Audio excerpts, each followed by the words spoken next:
Are you feeling spiritually lost, like you've tried everything, YouTube videos, online courses, even meditation apps, but still something is missing? Wondering, is this all there is? The world is loud and chaotic, and your soul is overwhelmed, craving inner peace, but you can't find your way back to yourself. This is exactly why I created the Kriya Yoga Masterclass and my proven soul coaching system to help people just like you. This isn't a video you watch and forget. It's a daily spiritual lifeline that brings you back to your soul. So if you're done feeling lost and you're ready to start transforming, then come join us. This is more than a course. This is your lifeline. Go to KriyaYogaMasterclass.com.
Welcome to our August 31st Vedagurudev Soul Talks live from a Thailand beach.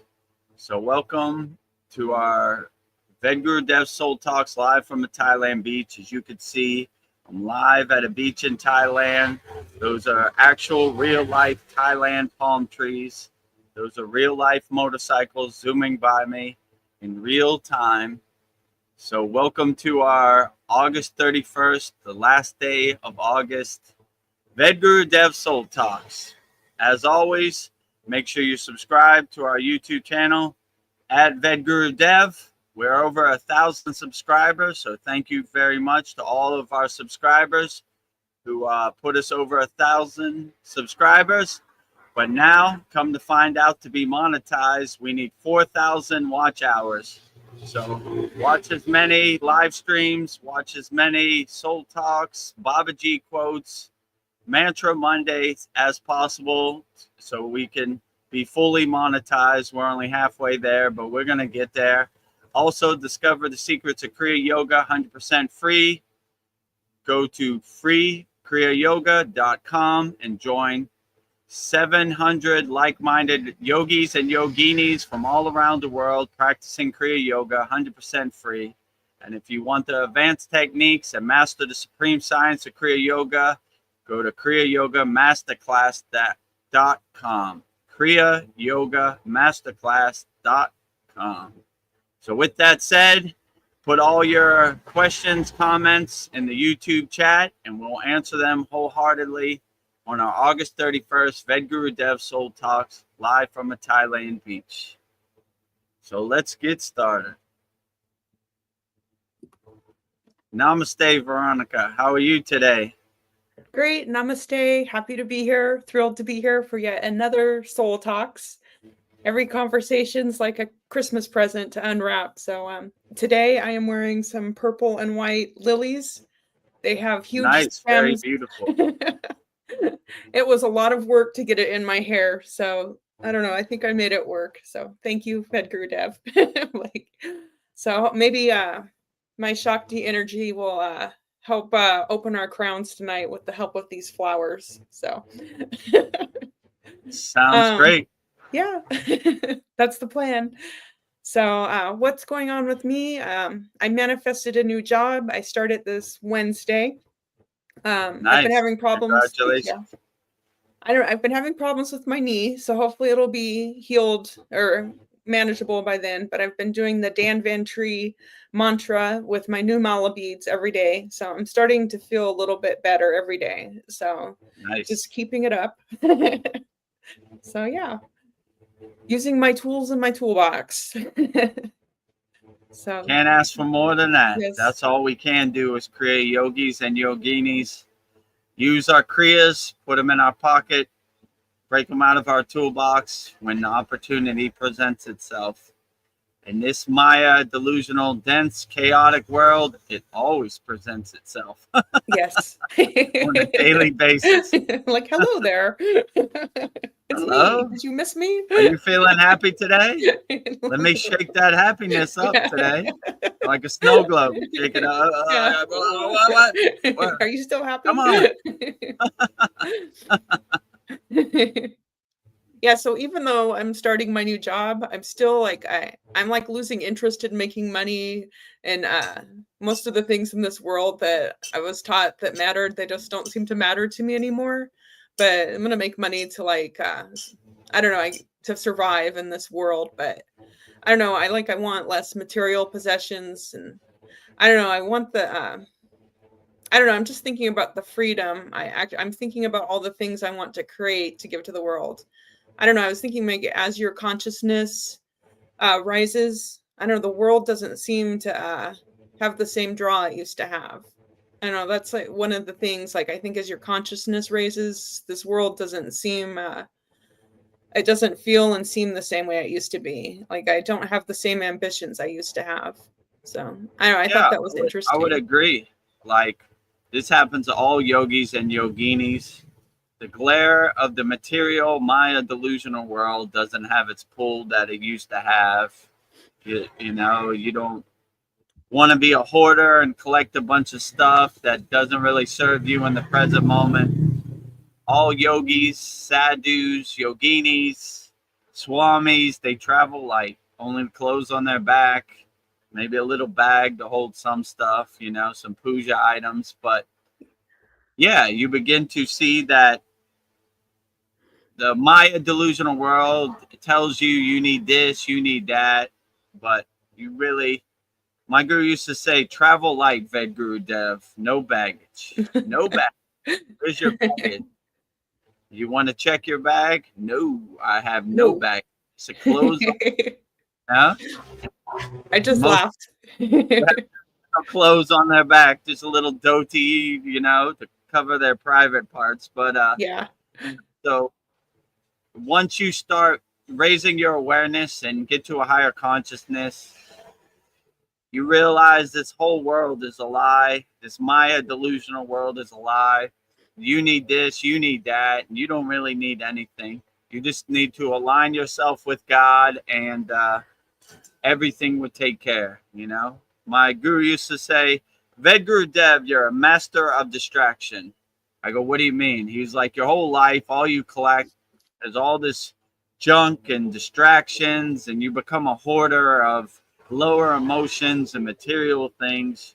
Go back to zero. When you were a child, you had nothing. You just enjoyed playing in the sun. You were an innocent, pure soul.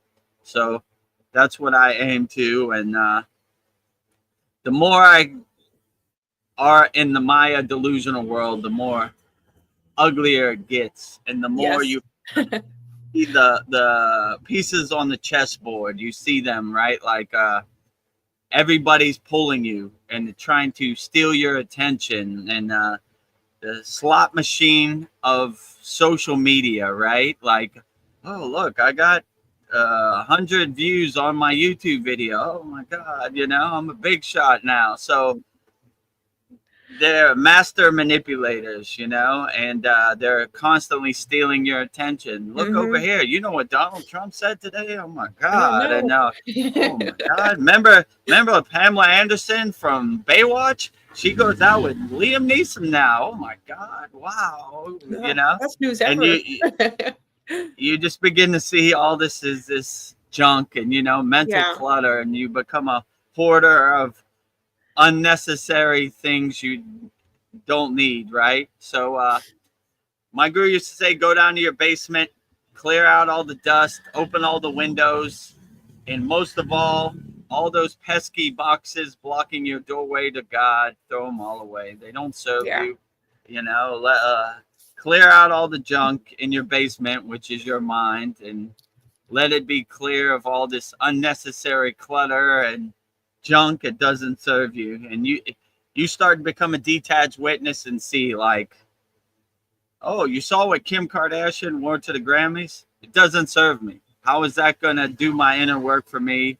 How is that going to help me in the present moment? It's not. It's just some worthless information, to steal your attention.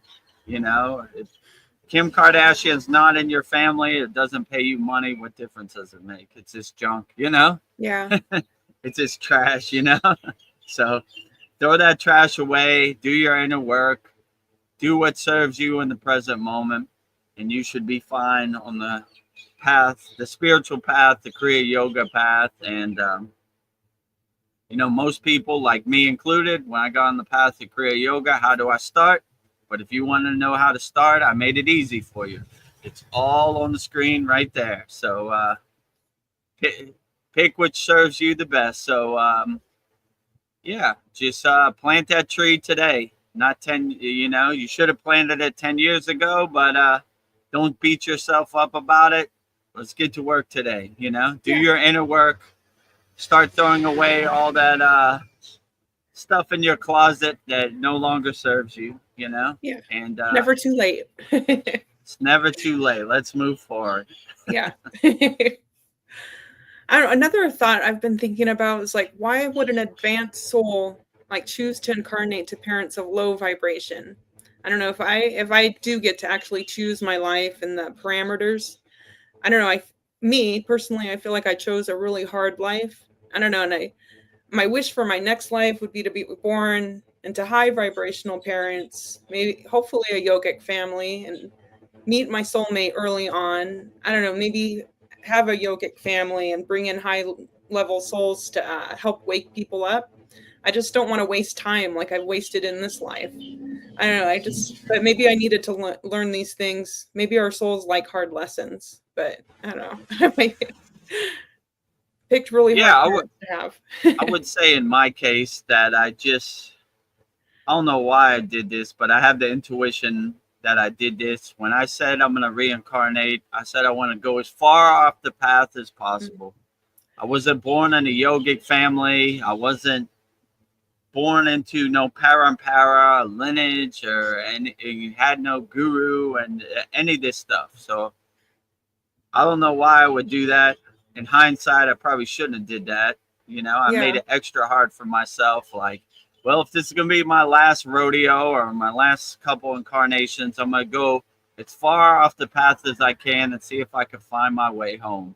And it took me a long time, over 40 years. Like, Yeah. I was like, I don't know, maybe I'm misguided, but that's what my intuition tells me. So I don't know why you would do that. Like, that's a good question. Like a challenge.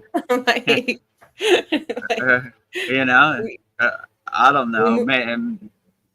Maybe, it helps you like ascend faster or make more progress on the spiritual path. Because if everything was like given to you, you would probably take it for granted. So once you do find your way back to Kriya Yoga, you're like, whew, man. Yeah. Thank God. Like that was a crazy roller coaster ride that I was on. And I'm glad I'm home now. That's the way I feel right now. But I would, that's a good question. Why would you do it to yourself? I don't know, Yeah. But I kind of feel that like the ascended masters on the higher astrological plane kind of look at you like you're doing the real work, like the boots on the ground, heavy lifting, right? Like my guru used to say anybody could meditate in the forest or the Himalayan mountains, but the real people doing the real mastery is in the middle of New Delhi or in the middle of Times Square or in a war zone. No matter what happens, they always keep an unshakable mountain and unshakable samadhi and unshakable meditation where they're unbothered by anything. But that takes some real inner mastery, you know? So Yeah. I guess that's what I did to myself. I said, I want to see how good my samadhi is, and I'm going to go far off the path as possible. And it was definitely a rough ride, and Well, thank God you made it back. You made thank it. God I made it. Took me a long time, you know. I made many mistakes. I treated my body like an amusement park, you know. So I don't want anybody out there in YouTube land to see me and like, oh, he didn't do anything wrong. I said I did everything wrong. Everything. Right. I was the most unlikely yogi out there in the universe, right? So if I could do it, anybody could do it, you know. You just got to make a sankalpa, an intention to, you know, do this. No matter what happens, I'm going to go as far on this path as possible. Yeah. And I'm not going to let anything distract me. And this Maya delusional world is going to test you every single day. And you just got to put your chin up and chest out and get ready for it because it's coming. It comes for Vedagurudev and everybody. So I don't want you to think like, oh, Sadhguru is a lightened being. Nothing happens to him. I'm sure he'd go through his trials and tribulations too. You know, Yeah. I saw he just had like brain surgery. So it happens to all of us, you know. Yeah. Yogananda, Lahiri Messiah, I'm sure they all had their mountains they had to climb in the Maya delusional world also, you know. And when you're a householder, it's extra tough because your partner, your children, they're pulling you every which way. So like, I got to take care of you too. extra mastery, right? My guru used to say the ego comes through the back door, not through the front door. Yeah. So you're waiting for him on guard. Like, where's he at? He's coming through the front door. He's a thief in the night, sneaking through your back window while you're not looking, while you're asleep, right? Yeah. You know? Oh, it's my partner. I see you coming through the window. You know? No, not here. You know? So, nobody's home. Have your head on a swivel. I like Brahma. He has 4 faces. He's a 4-faced god. He's looking forward. He's looking backward. He's looking to the right. He's looking to the left, right? You can't sneak up on Brahma. He's looking at you from every which way. Yeah. So be like Lord Brahma. Have your head on a swivel, you know? Look every way, right? In all directions. Yeah, I don't know. I was thinking if we choose our parents, I guess if you're adopted, you choose your adoptive parents too, or I don't know. It's just interesting to think how all this stuff plays out, but who knows? Like, one thing I learned about this Maya delusional world, nothing makes sense, you know? No. So even trying to make sense out of the unsensible is almost like a losing battle. So I just let it flow. Whatever happens, I surrender to it. All right, whatever. That's what it is today.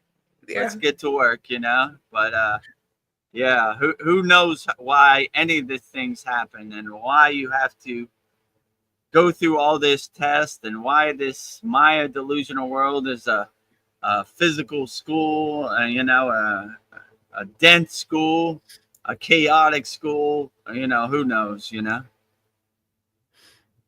Well, I have another God question that I know will drive you crazy, but I like to torture myself.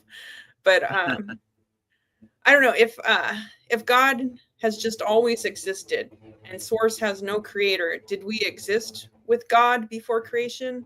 Were we with Source? I don't know if it's Source. Have we always existed too? Well, I always start these God questions the same way with the disclaimer. A God defined as a God can find. Like, I have no clue what God is thinking or why God does what he does or what God eats for dinner. I have no clue. So I would just say energy can't be destroyed. It could just be transmuted into a different form. So I would like to think that how would they say this? We're a chip off the old block, right? God is the block, and we're just a little piece off the old block, or God is the ocean, like that behind me. We're just a drop of water on the ocean. God is the beach. We're just a grain of sand on the beach. God is the sun, and we are just a little spark or flame off the sun. So Yeah.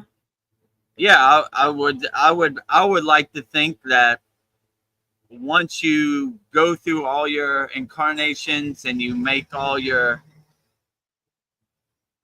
choices and decisions, and you learn from all your mistakes, you reinsert yourself back with the source light, you merge and become one with the light. But how to know for sure? There's no real way to know for sure, so yeah, I would just say that it's a good question. It's a universal question of what happens to your energy. But in my intuition, I would say your energy transmutes into a different form. Yeah. Some people make the wrong mistakes in this incarnation. They go backwards into a lower form.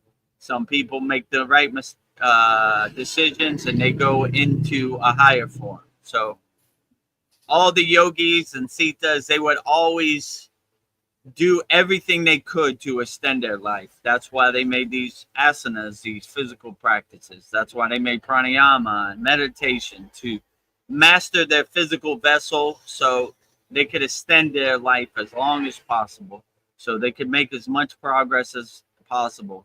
So make as much progress as you can on the spiritual path in this life, because hopefully you pick up where you left off in the next life, and it'll be a lot more smooth, right? So go forward, my friends. Don't go backward. So Yes. that's what I would say, and that's basically my plan. I'm trying to help as many people as possible with my Santa Claus list of names I've helped. Cue the sound effect.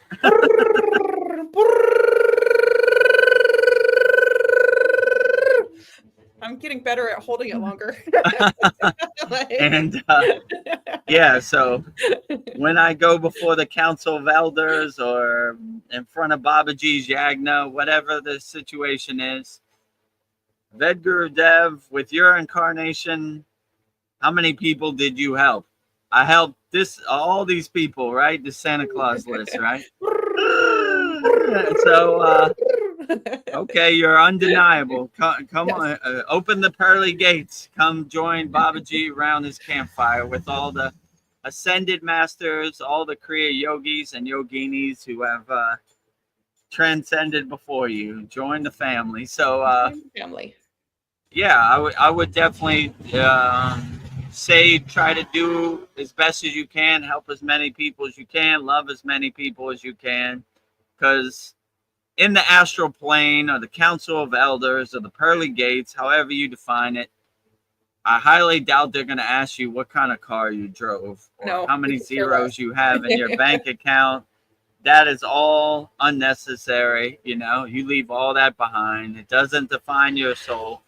What defines your soul is how many people you've helped. You look for the opportunity to help as many people as you can. You've loved as many people as you can unconditionally.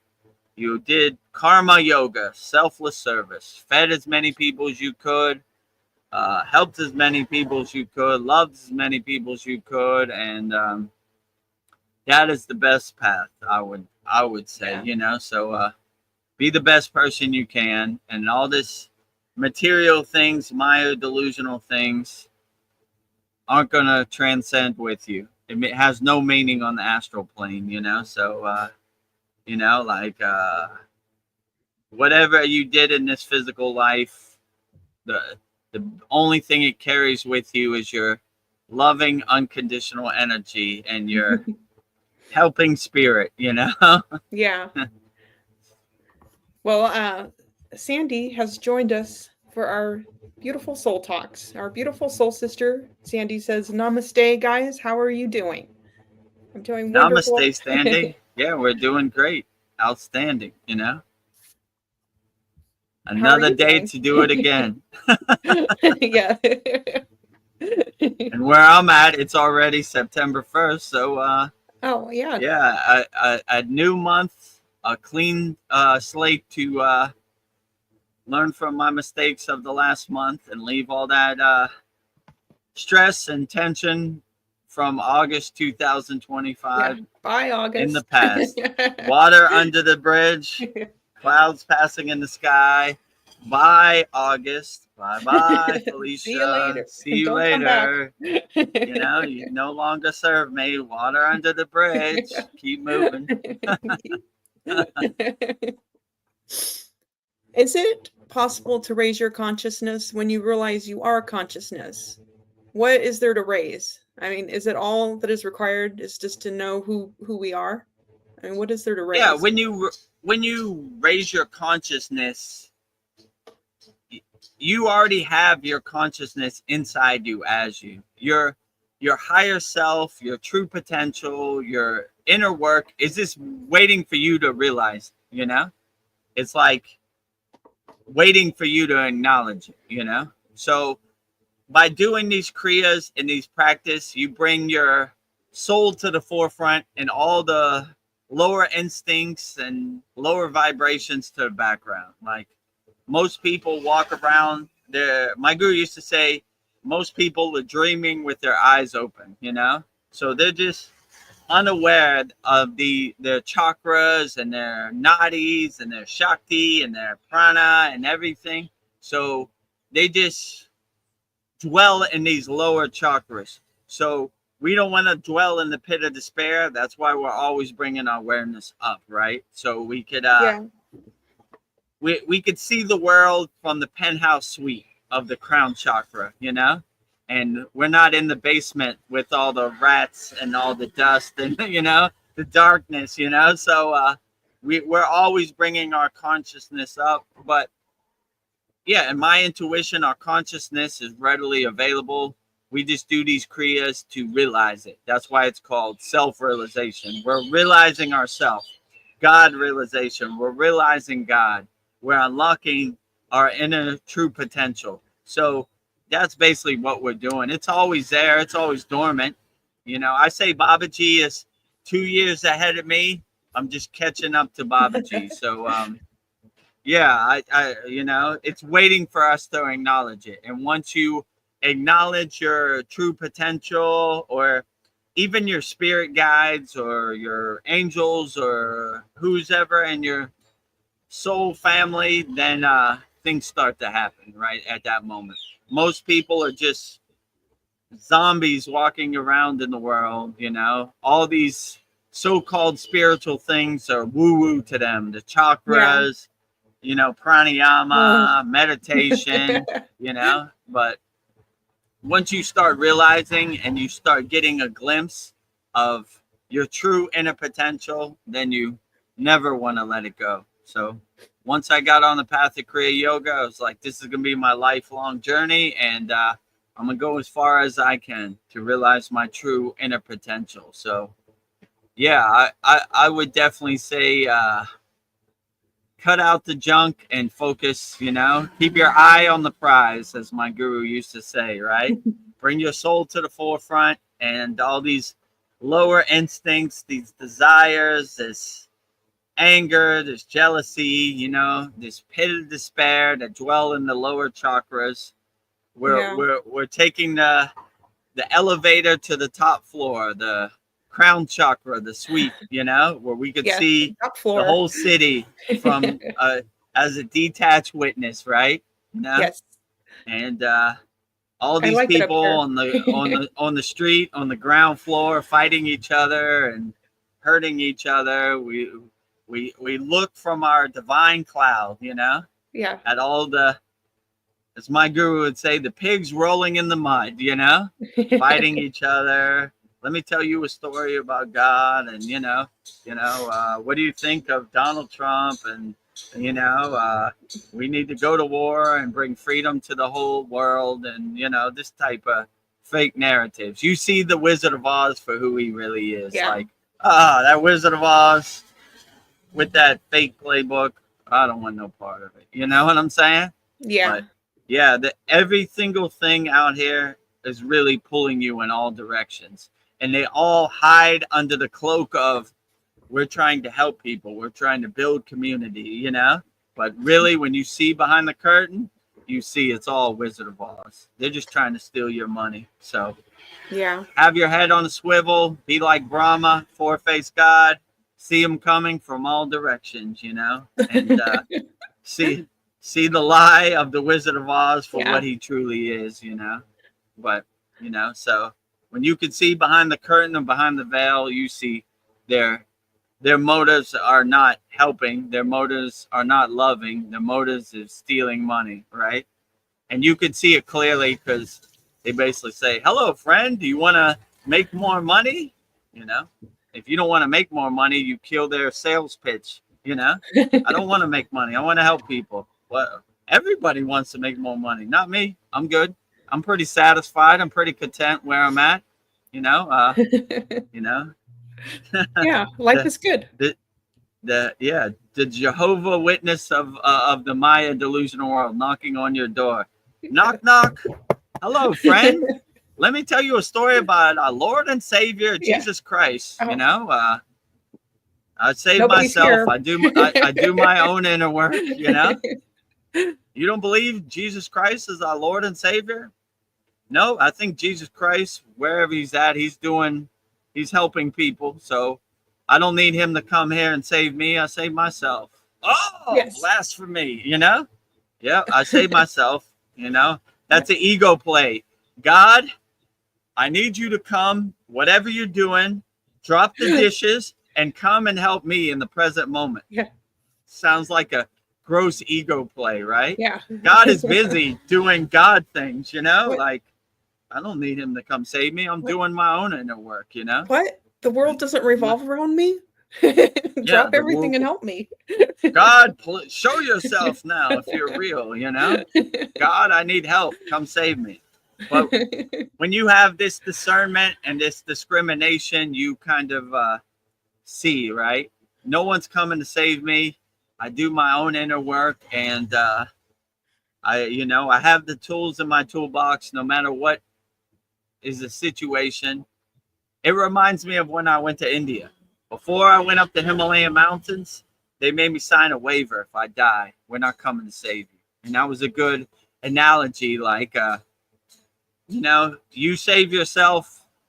Don't depend on the Indian government to bring a helicopter up the Himalayan mountains and spend hundreds of thousands of rupees to save you. They ain't coming, you know? They're not coming.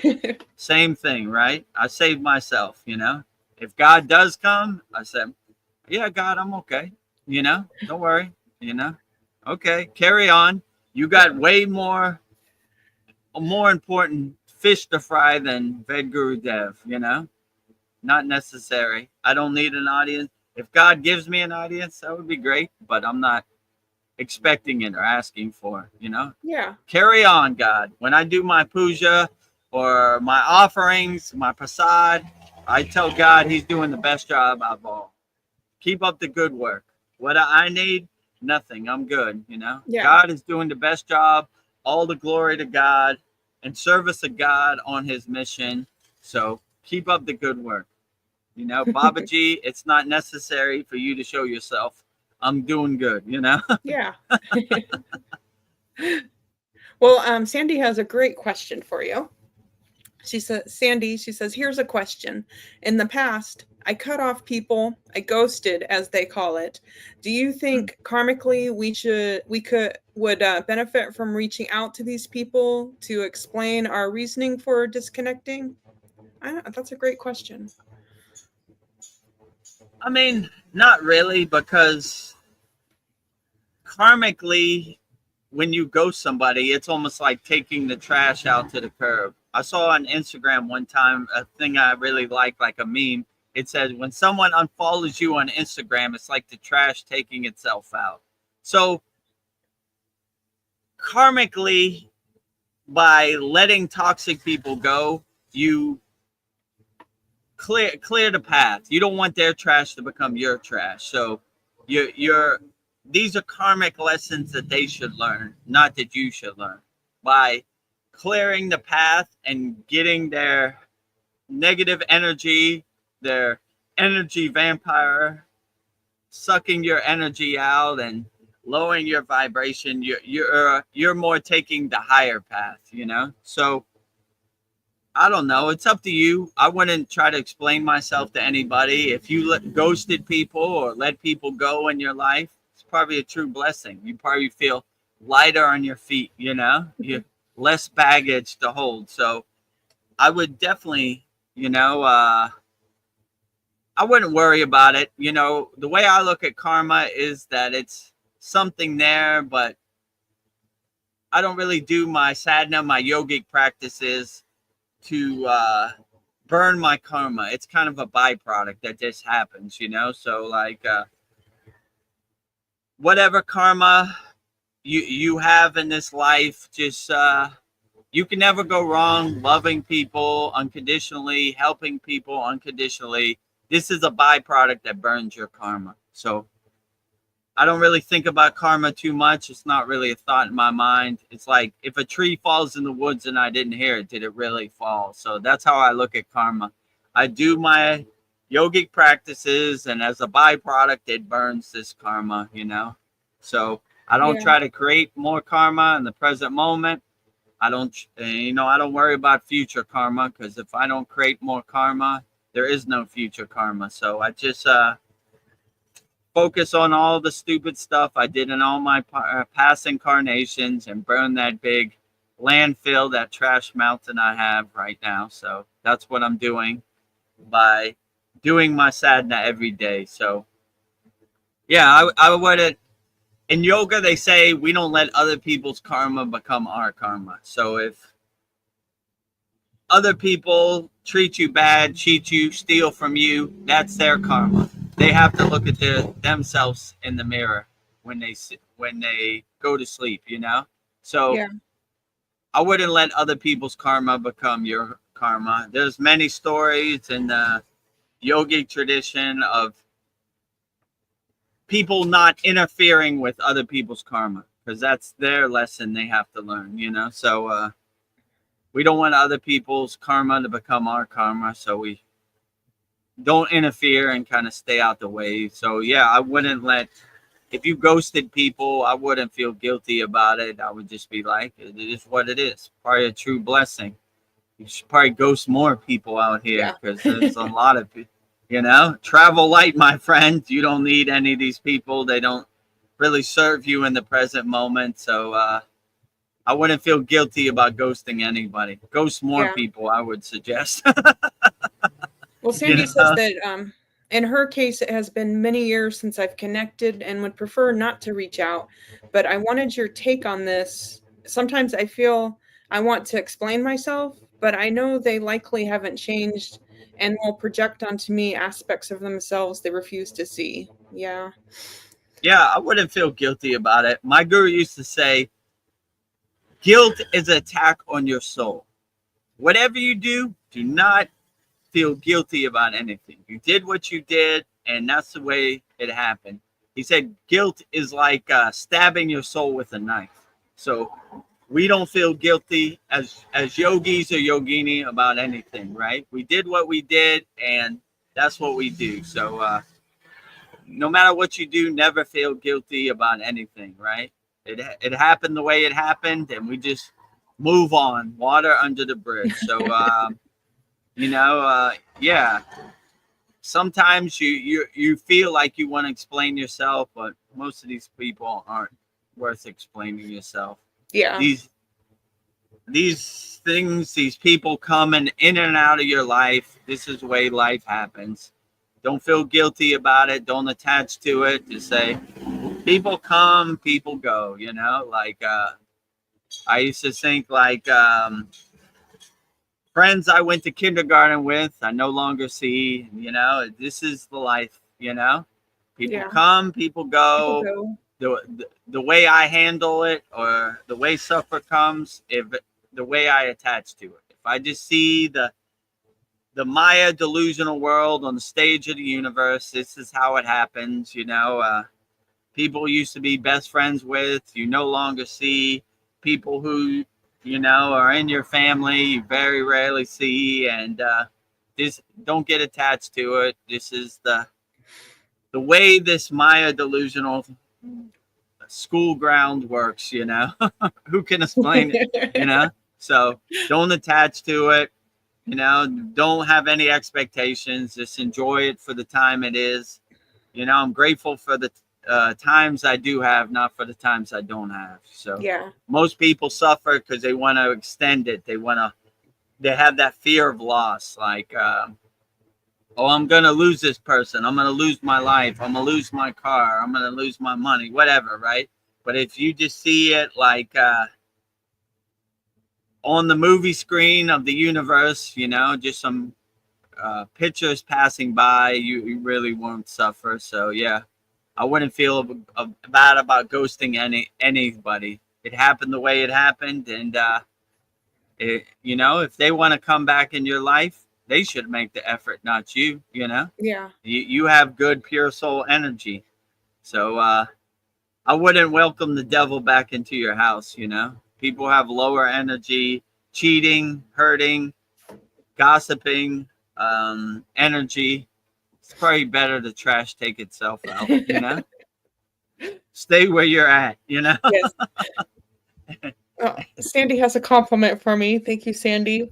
She says, by the way, I love your dark hair and flowers and lipstick combo, Veronica. Well, thank you. I don't know. Yeah, These are lilies. looking good, Veronica. I don't know. These lilies, I had to use like 3 hair clips to hold them in, and I don't really wear makeup. I just cut a beet, and I just use the juice of the beet on my cheeks and lips. So that's my Cool. my makeup combo. All natural. Yes. And then Sandy had a funny comment for you, Vedagurudev. Haha, trash. Taking the trash out. Taking the trash out, you know? When someone unfollows you on Instagram, the trash takes itself out. Magic. Yes. Divine magic, right? Magic. Bye, Felicia. Bye, Felicia. AB, see you, you know? Right? Don't let the door hit you where the good Lord splits you, right? Yes. I was just see you later. And Sandy says, yes, I feel much lighter, but wonder if I could have done it more delicately, but I don't regret the disconnecting. So yeah, it happened the way it happened. I wouldn't feel guilty about it at all, you know? That's the way it happened. Que sera, sera. Let it happen the way it's going to happen, you know? So, yeah, I wouldn't think about it too much, you know? And sometimes when these people take themselves out of your life, it creates space for new people to come in. So clear out the trash so you have some space for some new things, you know? Some new situations. Yeah, and she says like as I healed and built a loving relationship with myself, it felt like an assault to keep in contact with narcissistic and abusive type people. And yeah, definitely. Yeah, she agreed with you. People come, people go. It says purple, right? Yeah, she's like, and then she wrote underneath because she misspelled people. She said purple, not purple people eaters. Yeah, maybe they are purple. Oh, the Minnesota Vikings, the purple people eaters, right? Yeah. The defensive line. The Viking Kings. Yeah, people come, people go. That's the way of life, you know? Like sometimes you go on vacation for somewhere in the summer and you have a summer fling, and but you got to go back to school, and these things happen, you know? So make some space and let them go, you know? Yeah. Create some space, some distance, you know? And yeah, if you just enjoy the show, the Maya delusional world, and you're not attached to changing the ending or prolonging the ending or extending the ending, you just see it for what it is and let it happen the way it happens, you know? Que sera, sera. Water under the bridge, clouds passing in the sky, letting them pass, and not attaching to people. And yeah, you begin to realize when you let them go, you feel lighter on your feet. Travel light, my friend. No baggage, right? These people do not serve you in the present moment. let them go, right? Yeah. You know, goodbye, you know, goodbye. See you later. Yeah, I haven't talked to my mom in like 5 years, but to understand this, she's like the most toxic, like emotional blackmailer person you'll ever meet. So I don't feel guilty about it at all. Some people, no matter who they are, you have to let them go. Yeah, Makes well, it that's much a harder. shame. You would wish your own birth mother would be Yeah, more understanding and learn from mistakes. And, but yeah, sometimes these things happen, you know. yeah, Basically, the way you live your life is how you attach to it. You won't suffer if you're not attached to it. Well, these things happen. I they would have happen. preferred a better situation, but I'm doing pretty good. And, you know, who needs it? You know, if you're Yeah, gonna, don't be an energy vampire, be a energy enhancer, right? We yes. need pluses of energy. We don't need minuses. So don't drain my battery, you know, uplift me. Rising tides lifts all Yeah, boats. So we need people who add energy, not minus energy. So yeah. Don't try to drown less me. energy vampires, more higher vibrational energy, you know? And Sandy says, yes, so true, Vedagurudev. Yes. And then Sandy says, oh, wow, what a great idea. Love the color of the beads. Yes, we don't just share spiritual knowledge, I share beauty secrets here too. It's all Oh, inclusive. natural beauty secrets. This is an all-inclusive Yes. soul talks, right? We have beauty secrets. We have higher consciousness secrets. Talk about toxic people. Yeah. Who knows where the conversation will Yes. go? It expands in all Yeah. directions, right? Sandy says, I didn't talk to my mom for a number of years. Now it's very occasional and at my own pace. Yeah. Just, Yeah, well, that's good. You know, I yeah, mean, your taking birth control. mother, your family is a little different, but yeah, I could say we always have a black sheep in our family, and you know, hopefully it's not your mother or your father or Yeah. your children, but yeah, there's some rogue, as they would say in the yogic tradition, rogue yogis, right? Yeah.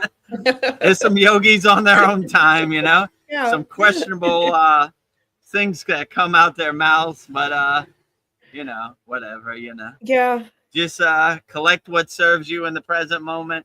If they're adding to your energy, good. If they're minusing your energy, bad. So you know, once you Yeah. get on the spiritual path, you have more of a clearer vision, you know, an equal Yeah. vision. You see clearer, all right? Like, I don't know, you know, it's not worth the attack on my soul to be in this person's presence. So they're good where they're at, you know?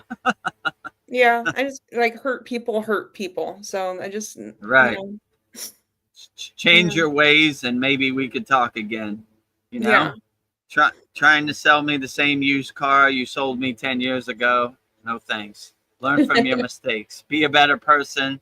Love unconditionally. And yeah, uh, what I did in my 20s does not serve me in my 40s or 50s. You know what I'm saying? Yeah. So some people going down with the ship, they ride that wave.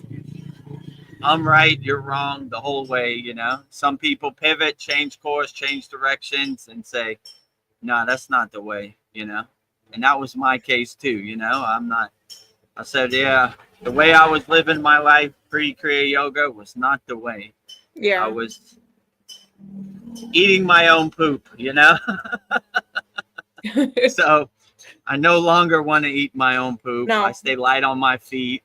I pivot, I change course, I change directions. You know, I'm not married to my ideas. You know, I'm open to all spiritual practices and all Yeah. vibrations. Maybe I'm seeing. My guru used to say, Vedagurudev, you're seeing the forest without seeing the trees, right? You're looking at the forest without seeing the trees. So I try to keep that open-minded perspective. I don't know everything.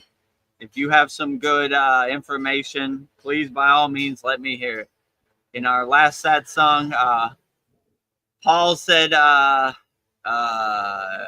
these spiritual practices are doorways, or these deities are doorways to realize your higher self. And I was Yeah. like, yeah, I like how that sounds, you know? I'm gonna put that in my pocket, you know? Doorways, right? You know? So, you know, I take inspiration from everybody everywhere. So whatever your country, whatever your flag, whatever your religion, whatever your language, you know, whatever your skin tone, I'm open to all of it, you know? So Yeah.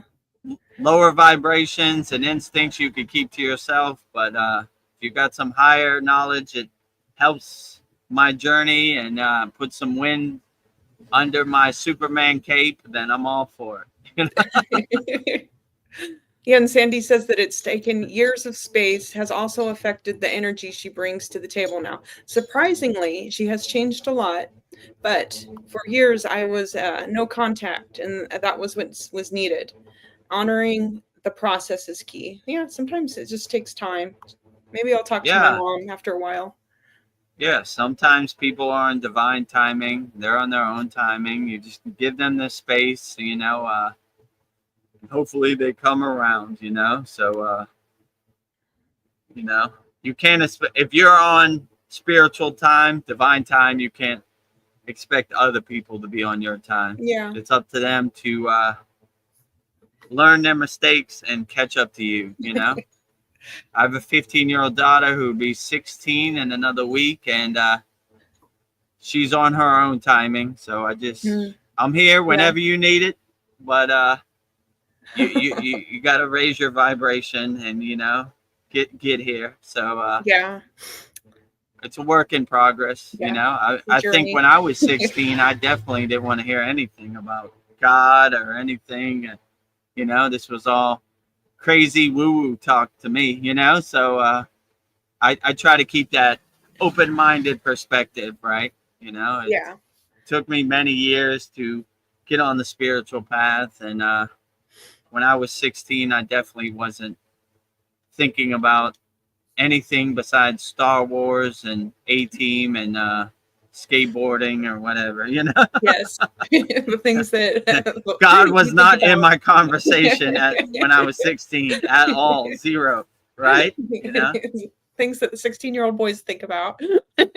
You know, yeah, whatever. So, yeah, you know, Sandy like, says, yeah, when my mother wanted me to go to church, and, you know, church time was when the football game was starting. yeah. So, me and my father were not open to it. Right? Yeah, I'm bonding with my dad. I'm not bonding with the big dad. let me tell you a story about what Jesus did. Oh, come on. Kickoff is happening in 20 minutes. Hurry up, wrap it up, you know.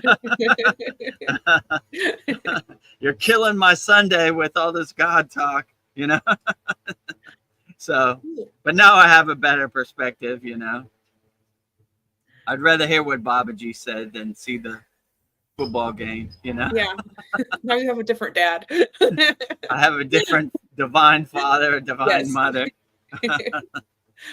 Sandy has something beautiful to say. She says, I am reminded of the quote, when you change the way you look at things, the things you look at change. Whoa. That's powerful. Yeah, absolutely. When you change the way you look at things, things look at you and change. Yeah, yeah, I would agree. Like, when you change your perspective, everything starts to change, you know? And maybe even the perspective changes looking at you, you know? Like, Yeah. I can't sell this used car to Vedagurudev no more. He has a different perspective. So I have to change my approach to Vedagurudev. Yes. He's on a higher frequency, you know? This fool's gold, the snake oil doesn't work on him the way it used to work on him. So if I want his attention, I got to change my approach, you know? This is something I've been thinking about the world. I feel like I believe the world needs more empathy and understanding of others. If you truly knew and felt everyone as if they were you, you would love everyone. If we never truly know someone's story, their struggles. I know the difficult people in my life. I try to imagine what it'd be like to be them, and consider, how difficult their life might be. And they might, I think that my life is difficult, but maybe like if they saw my life, they would think it's a cakewalk. So I don't know, everybody has their struggles. So I don't know. I just think the world needs more empathy and compassion. It's much needed in this world if we're going to survive. Oh, I agree with you 100%. But yeah, in this world, I would love for everybody to be unconditional and loving beings and have empathy and compassion and be kind and loving and help people. But I don't know. When I was in the Himalayan mountains and they told me to leave an empathetic place of a higher vibration of unconditional love and come back to the Maya delusional world, I just had a different viewpoint, a different perspective of the world. And I was like, gross, most people, if they could buy a new boat or a new car, they'll push you right in front of the bus, with no empathy at all, right? I mean, this is the Maya delusional world. So, asking people who, most people they're in delusion. They think they're loving and good people, but they're really cheaters, stealers. You know what I'm saying? Like, Vedagurudev, the orb has visited you. It's right on the side of your face. Really? Which way? I don't that this way, way? or the other way. The other way. Other way. Yeah. Really? I don't know. It's gone now. I almost had, I've been trying to do a whole soul talks with the orb, so anytime I see it, I'm like, where's it at, As soon as we notice it, it goes away. Right. Peekaboo, I see you, Vedagurudev, I'm here, Remember the first time the light being came and I gave you an audience. Now it's like hide and seek, right? Where you at? Where you at? I'm aware of you now, right? I made a mistake in the first one. I tried to wipe off my screen. Actually, let's play that video so people can know what we're talking about. Our light being video. So we're always trying to catch the light being, but it's trying to hold water in your hand. You're like, it sees me now, right? The first time Vedagurudev didn't know what it was. Now he knows I'm around, so he's always trying to capture that light, right? That fly in the chopsticks, right? Yeah. So, play the video so they'll know what we're talking about.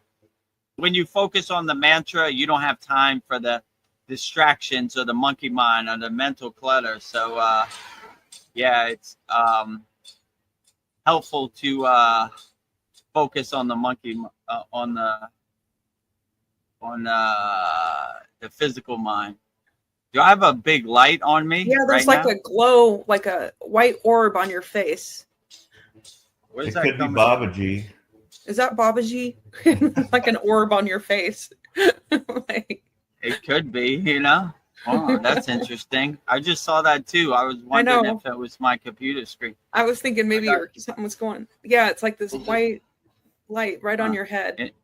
Your face. Interesting. The sun is that way, so where's that one coming? Interesting. Hold on, let me see if I could turn off my light. Oh. No? Still, right? It's like right there. It's like not moving. It's like this white orb. Let me see. Interesting. How can I block that? Is it still there? Yeah. Huh. I don't know. Maybe we have a visitor.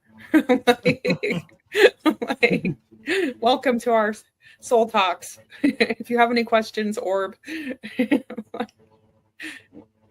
Where did that come from? I don't know. It wasn't there. Try cleaning your lens. Maybe it's something on. Yeah.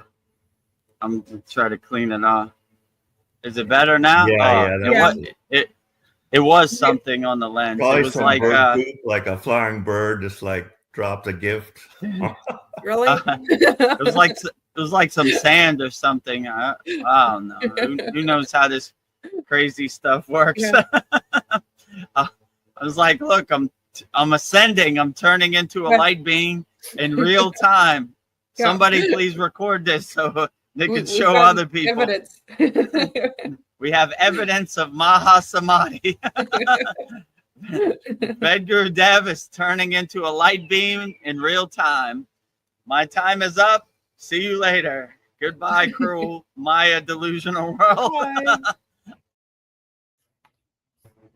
So as you could see, that was the first time the light being gave us an audience. But maybe I should pretend that it's not there and it will come back Yeah. more, right? Once it knows I'm aware of it, then it goes away, right? Well, Sandy So- posted she saw it too, so I'm not crazy. He was like poking around your shoulder. Well, who's ever that light being that's visiting us, you're always welcome. And Yeah, hang out. If you yeah, have any questions, light being, put it in my ear, and I'll Yeah. try to answer it also. So all light beings, all light workers, all people holding up the light flag are always welcome. So yeah. don't be scared, don't be shy. We welcome all, right? Yes. So all light beings. So All are welcome. yeah, so there you see it. That was the first time the light being visited us, and now it gives us an audience, but a lot shorter than that, every once in a while. So light being, don't be shy. We welcome you. Come in any form. Sit on my shoulder, be on my face, go in the palm tree, wherever you want, My house is your house. My bed is your bed. Light beings.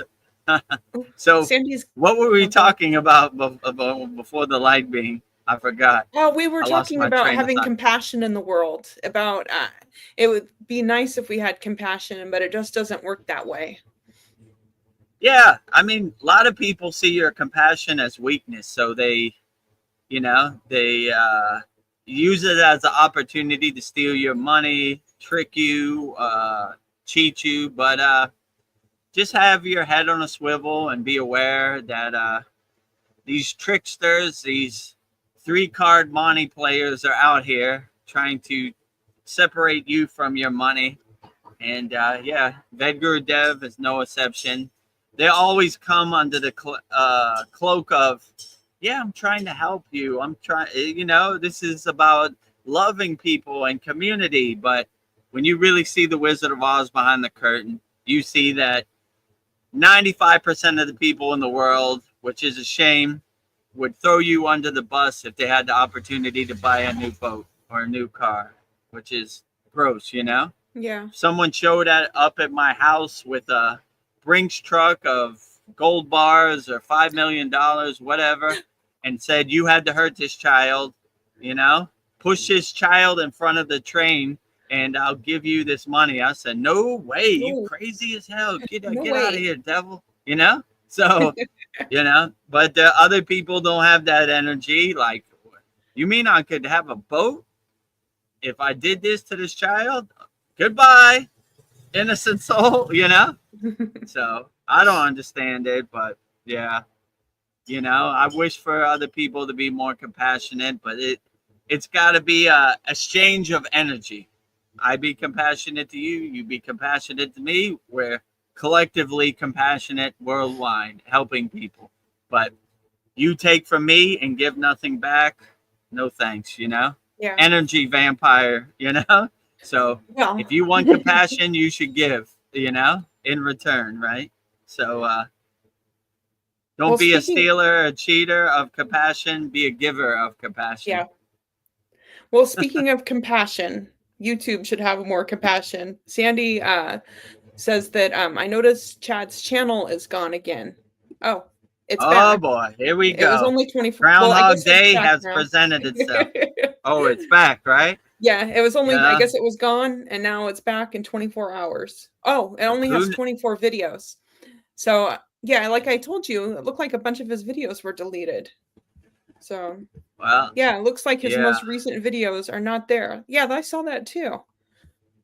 Well, You YouTube know, does not I have mean, compassion. I wish Chad the best. I wouldn't be where I'm at if it wasn't for Chad putting me on this journey. But I know from last year talking to Chad that he was very frustrated by YouTube.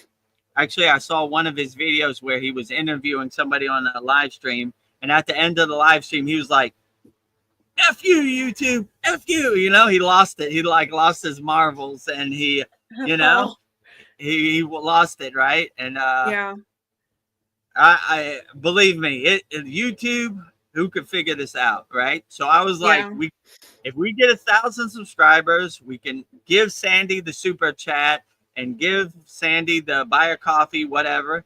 We have now broken the mark of over 1,000 subscribers, and here comes Lucy with the football, pulling the rug. Brown. I look, okay, how do I monetize this thing and, give a super chat for Sandy? And to my surprise, they say you need 4,000 hours of watch time. And I was like, damn, 4,000 hours of watch time.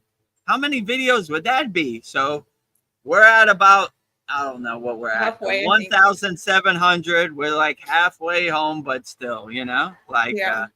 they're always pulling the rug. They're always cheating you. So Chad is no exception. He has 150,000 subscribers. They still poop on him every chance he could get. They give you that dopamine hit of like, I'm back, baby. I'm back. I got 20,000 viewers on this video. And then they pull the rug. And after 1 month, you get like 500 views. And you start banging your head on the wall and you start deleting your channel again, and only 24 videos remain. And is it really worth it? F you did it to me again. They gave it to me with no Vaseline like they gave it to me before.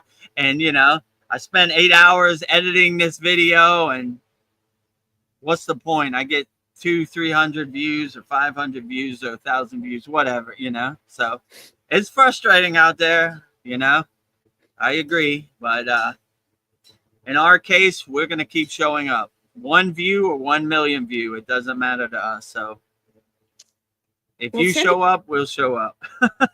Sandy has an idea for us. She says, what if you posted your PayPal here for donations and coffee? Maybe, and you wouldn't have to share the money with YouTube.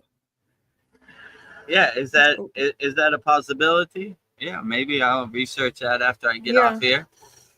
I don't have a PayPal, but maybe I could set it up some kind of way, and however. Yeah, it's not a bad idea. Yeah, we'll look into that. The saga continues. Yeah. Yes. Peaks and valleys. After our last sad song, I was like, all right, the soul talks. I got that what do you call it? Super chat for Sandy, Yeah. To my surprise, Lucy has pulled the football on Charlie Brown once again, So I understand the frustration that Chad has, It's not set up for you to win.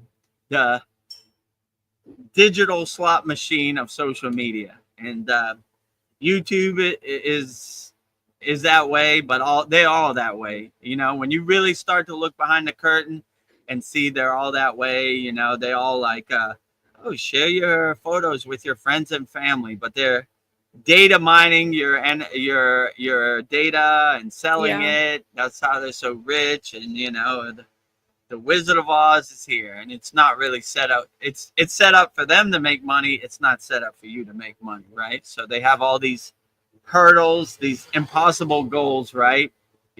We're lucky we come out with a daily Babaji quote and a daily long form soul talks or sad song on our YouTube channel.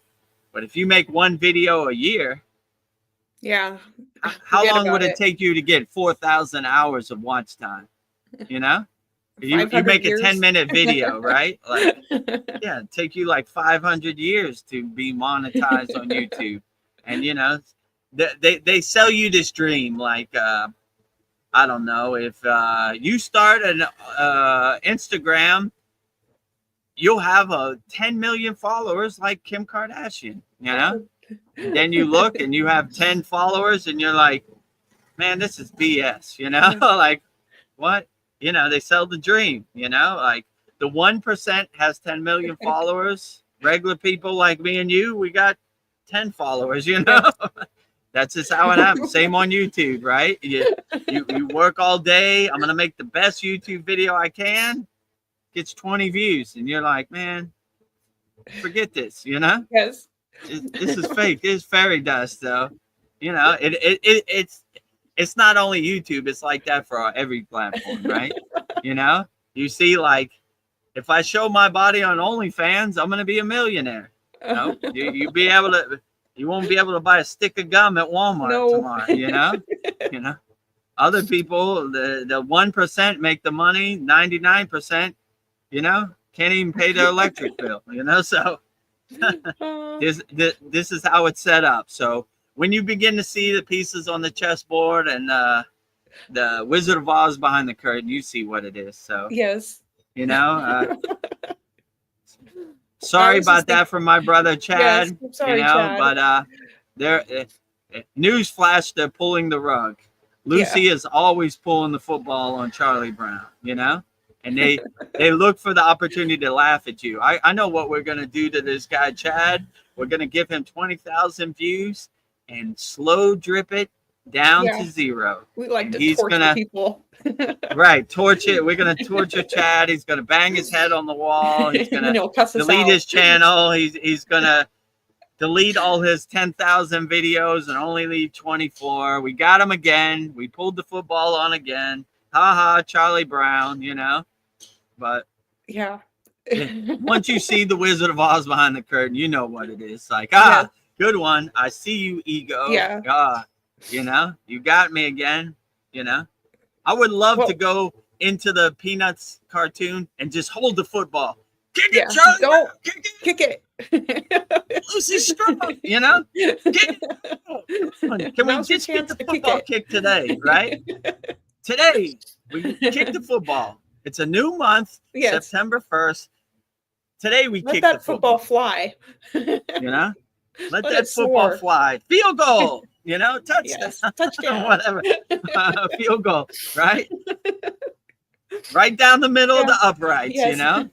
Congratulations, Charlie Brown has kicked the football. September 1st, 2025. But yeah, so once you see, you don't you know, they do what they do, you know what I'm saying? So like our previous conversation, they don't have compassion for you. They don't care about you. It's all about making money and gross stuff, and they hide behind this community platform and helping people. But when you really see their true colors, it's not about helping at all. It's about making money, farming your content, farming your attention, you know, throwing you under the bus, you know, so they could buy a boat. That's exactly what it is, you know. Goodbye, Chad. I'm buying a boat tomorrow, you know. So, you know, Vedagurudev thinks he has 1,000 subscribers. He's going to be monetized. Got something for him. No Vaseline for Vedagurudev today, right? Got me again, Lucy with that football. Well, on my private YouTube channel, I have 18 subscribers, and I just owe it to them to show up every day because they're counting on me. And we're live streaming on that channel too, right? You know? Yeah. So, you know, 18 people, we don't give up on you, you know? Yeah, and here we're here to help people. So I'm here with you till the wheels fall off. We'll just keep doing what we're doing. Like, don't give up. I like how that sounds. To quote the great philosopher Nate Dogg in the next episode, we're gonna ride it till the wheels fall off, right? Yes. Let's see how far this car can go. A direct quote from Nate Dogg in Dr. Dre's song with Snoop Dogg. The next episode. We're going to ride it till the wheels fall off. Hold up. Wait. Nate Dogg was a wise guy, you know. Rest in peace, Nate Dogg, my brother. You know, ride it till the wheels fall off, right? Great Direct quote. West Coast wisdom.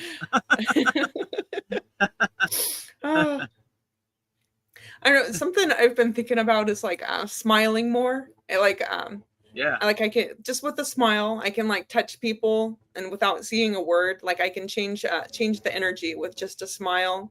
I was thinking maybe like I can touch somebody's heart. I don't know, like it softens them. Like I can just and they like relax when I smile. I have like a shine in my eyes, and then they start smiling. So I was just thinking it's an amazing how you can affect someone's day with just a smile. I don't know, even if I'm in pain, I don't know, if it just takes so much energy to be angry and mad. I just think like how simple is it to just to smile no matter how much pain I'm in it. Like just help people. Yeah, I agree with you. My guru always used to say, make it a practice of waking up with a big smile on your face. Like, congratulations, you won the lottery. The sun is up, nature is beautiful, everything is good. So Yeah. yeah, I would definitely smile as much as you can. You never know who needed that smile and who was uplifted by that smile. So smiles are unlimited. Yeah. You shouldn't hold your smile. You should just smile as much as possible. Laugh, be as happy as much as possible. Yeah. Like my guru always said, he said it with love, but I'll adjust it to smile. He says, smiling is not a couple beans in your hand. Smiling is unlimited. So you should unlimitedly smile as much as you can. Look for the opportunity to smile as much as you can. Don't hold your smiling tight. Give it wholeheartedly to as much people as possible, because you never know who needed that smile. Yeah. So give smiling unlimitedly to as many people as possible. And it's rough out here in this Maya delusional world. It's overwhelming. So a smile goes a long way. So give wholeheartedly smiling to as many people as possible. Yeah, like you could like ruin somebody's day by giving them a dirty look. Like, and you'd be like, what did I do to them? Why are they looking at me like that? Yeah. Well, back to social media. Sandy says, I'm not on Instagram, and Facebook really is kajinged. I don't think that's a good thing. I don't know. Hijacked. I think that's what she means. It's changed now. It's all about influencers. Yeah. It's gross and dirty, ugly there too. Yeah. I begin to see the reality of social media. Like if you punch your grandmother in your face, you'll have 1 million views, but who cares? Like, what difference does it make? So, yeah, you begin to see the social media slot machine of all these platforms. I look at these platforms like Las Vegas, right? Yeah. You put your quarter into the digital slot machine, and you watch the cherries go around, and every once in a while they give you a dopamine hit, but the house always wins, right? So I won I got 20,000 views on this video, but they're gonna pull the rug and the football on me anyway. So the house always wins. So if you win $2,000, you're gonna lose $4,000, and you like that dopamine hit, so you're gonna mortgage your house, or you sell your car so you could keep getting that dopamine hit, that high. So just because social media hides behind the fake veil of helping people, Facebook, you could connect with your friends that you haven't seen. So we could farm your energy. You could build a community to help people. Whatever. Yeah, fakeness. They're farming your attention. They're stealing your money, and then once you get in that loop, that social media slot machine, they're like, you know why you don't have people? You know why you only have 18 people? Because you don't run Facebook ads. You got to run Facebook ads, and everything is to steal your money, right? Yeah. You need more YouTube people. You need to run ads. And wait a minute, your budget? How much is your budget? $5? You're not going to get anybody that. You need to have a $50 a day budget. They're stealing your money left and right. Yeah. And when you really see, like, I didn't get no new members in our school. I can tell you from my own experience, we've never gotten one member from Instagram. We've never gotten one member from Facebook. Nope. We have never gotten one member from TikTok. TikTok. All these is fairy dust. X, Twitter, all that, right? I tried them all, right? I tested them all.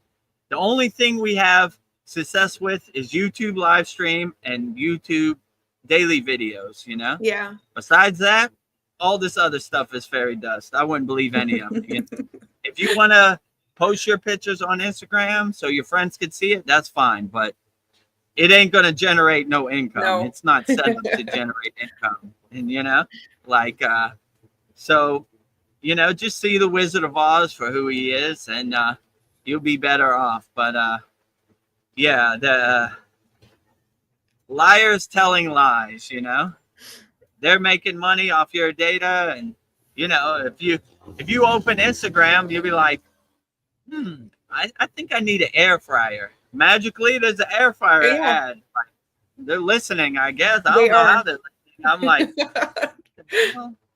is this AI reading my mind? You know, I was talking about an air fryer, and there's an ad for an air fryer. So there's, you know, it's not set up for you to win. So just see the Wizard of Oz for who it is. Like, I know you heard me. You're listening. It's like the ego. I'm not here.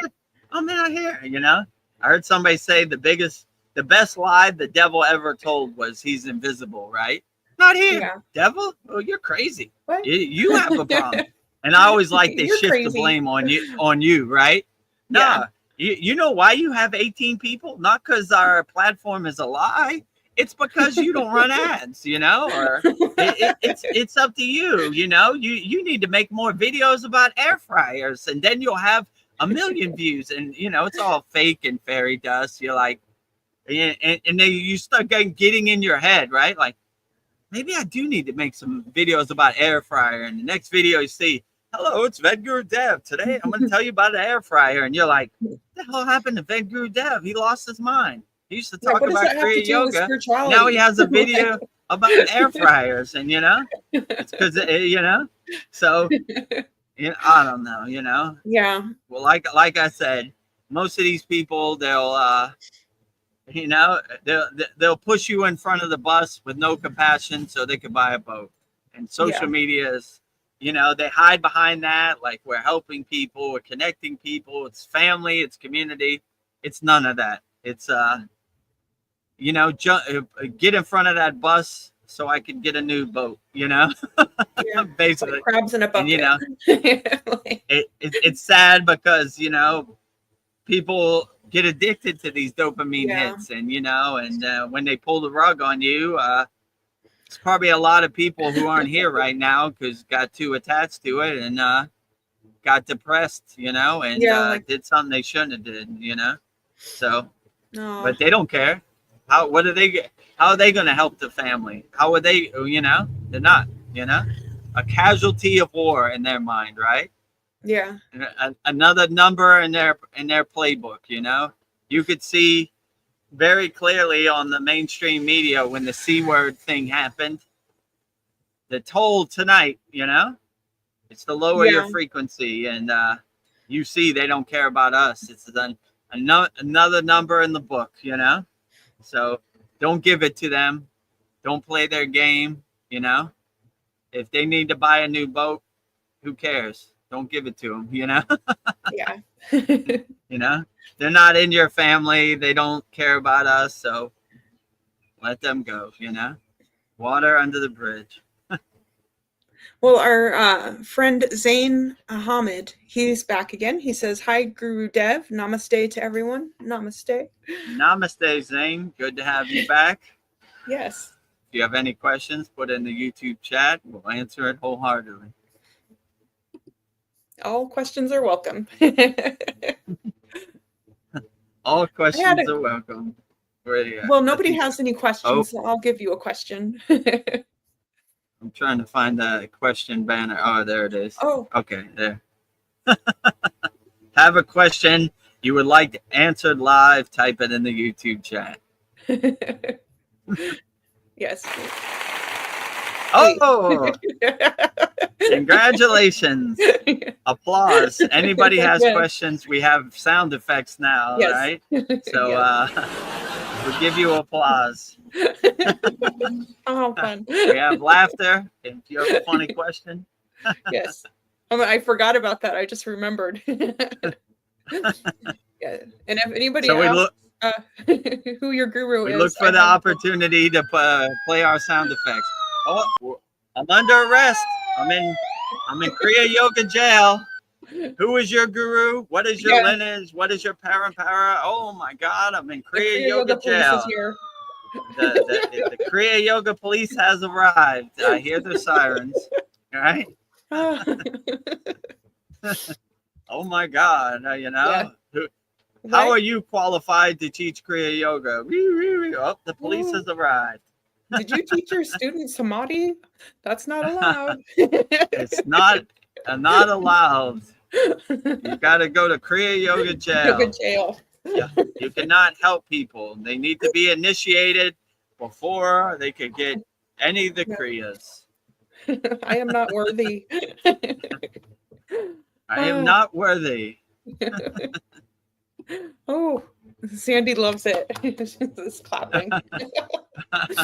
Oh. I don't know. It seems like as humans, we're meant to like endure like a balance of pain and pleasure. And in this world, how would you look at the pleasure we get from meditation? Because most people just think of pleasure as something physical, but meditation is not physical. I think but the deeper I go, I find it to be the most pleasurable thing I've experienced. It's a pleasure of freedom. A lot of people say they can't meditate, their monkey mind is too busy, but would they overcome this if they knew how much freedom meditation brings? I don't know. For me, I feel like it's a sweet sensation. I can't adequately explain with words. How would you explain the feeling of meditation to someone who's never experienced like the true depth of where meditation can take you? Yeah, I would say meditation is realizing your true inner potential.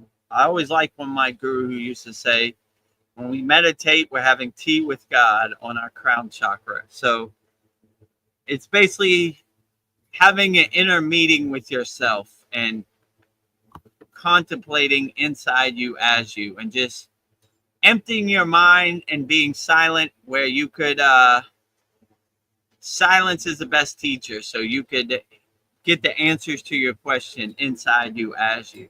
Yeah, so when you start cultivating and enhancing meditation, dhyana, then you really start to see that you have all the tools inside you as you.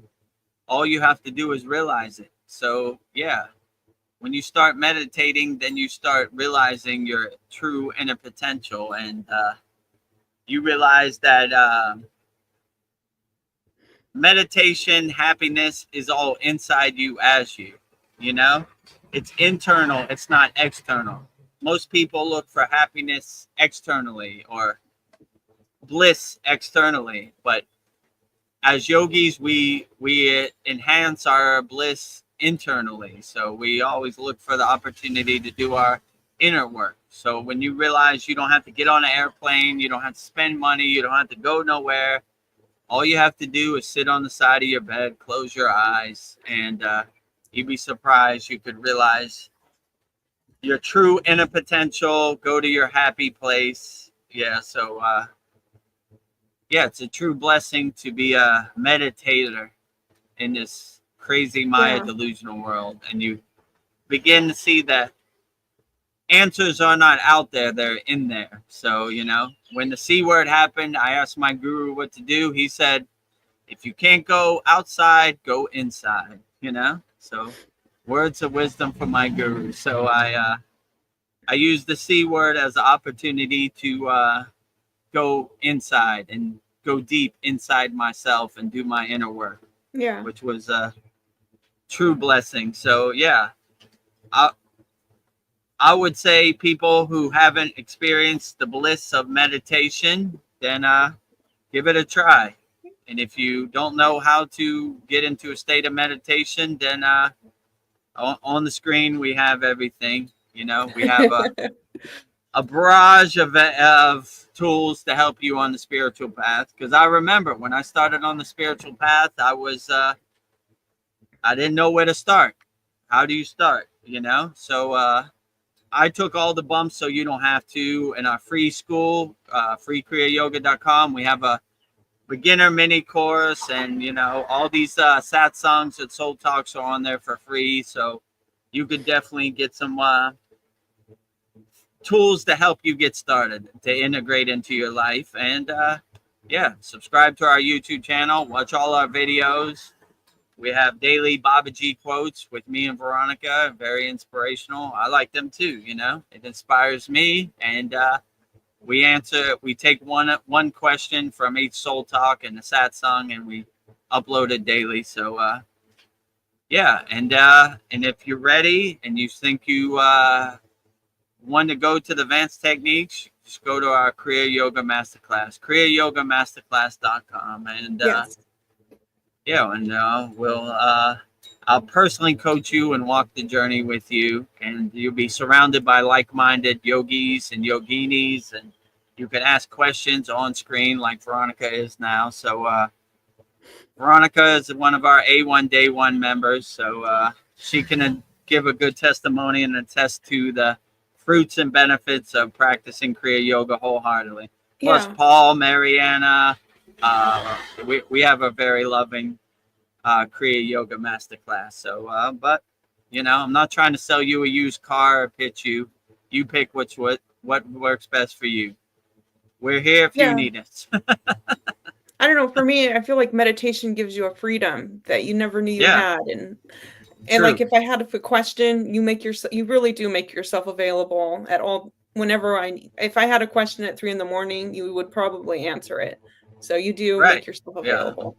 I'm available 24 hours a day for all of our members, right? If you commit to me, I commit to you. So yes. let's overcome whatever you're going through in the present moment, and cross that mountain, you know? Yeah. So it helps to have somebody who has been where you've been. I'm not one of these yogis who hasn't gone through stuff.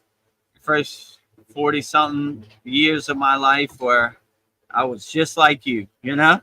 I understand what it's like. So I'm speaking from experience, not from hypothetical scenarios. I went through it just like you, you know?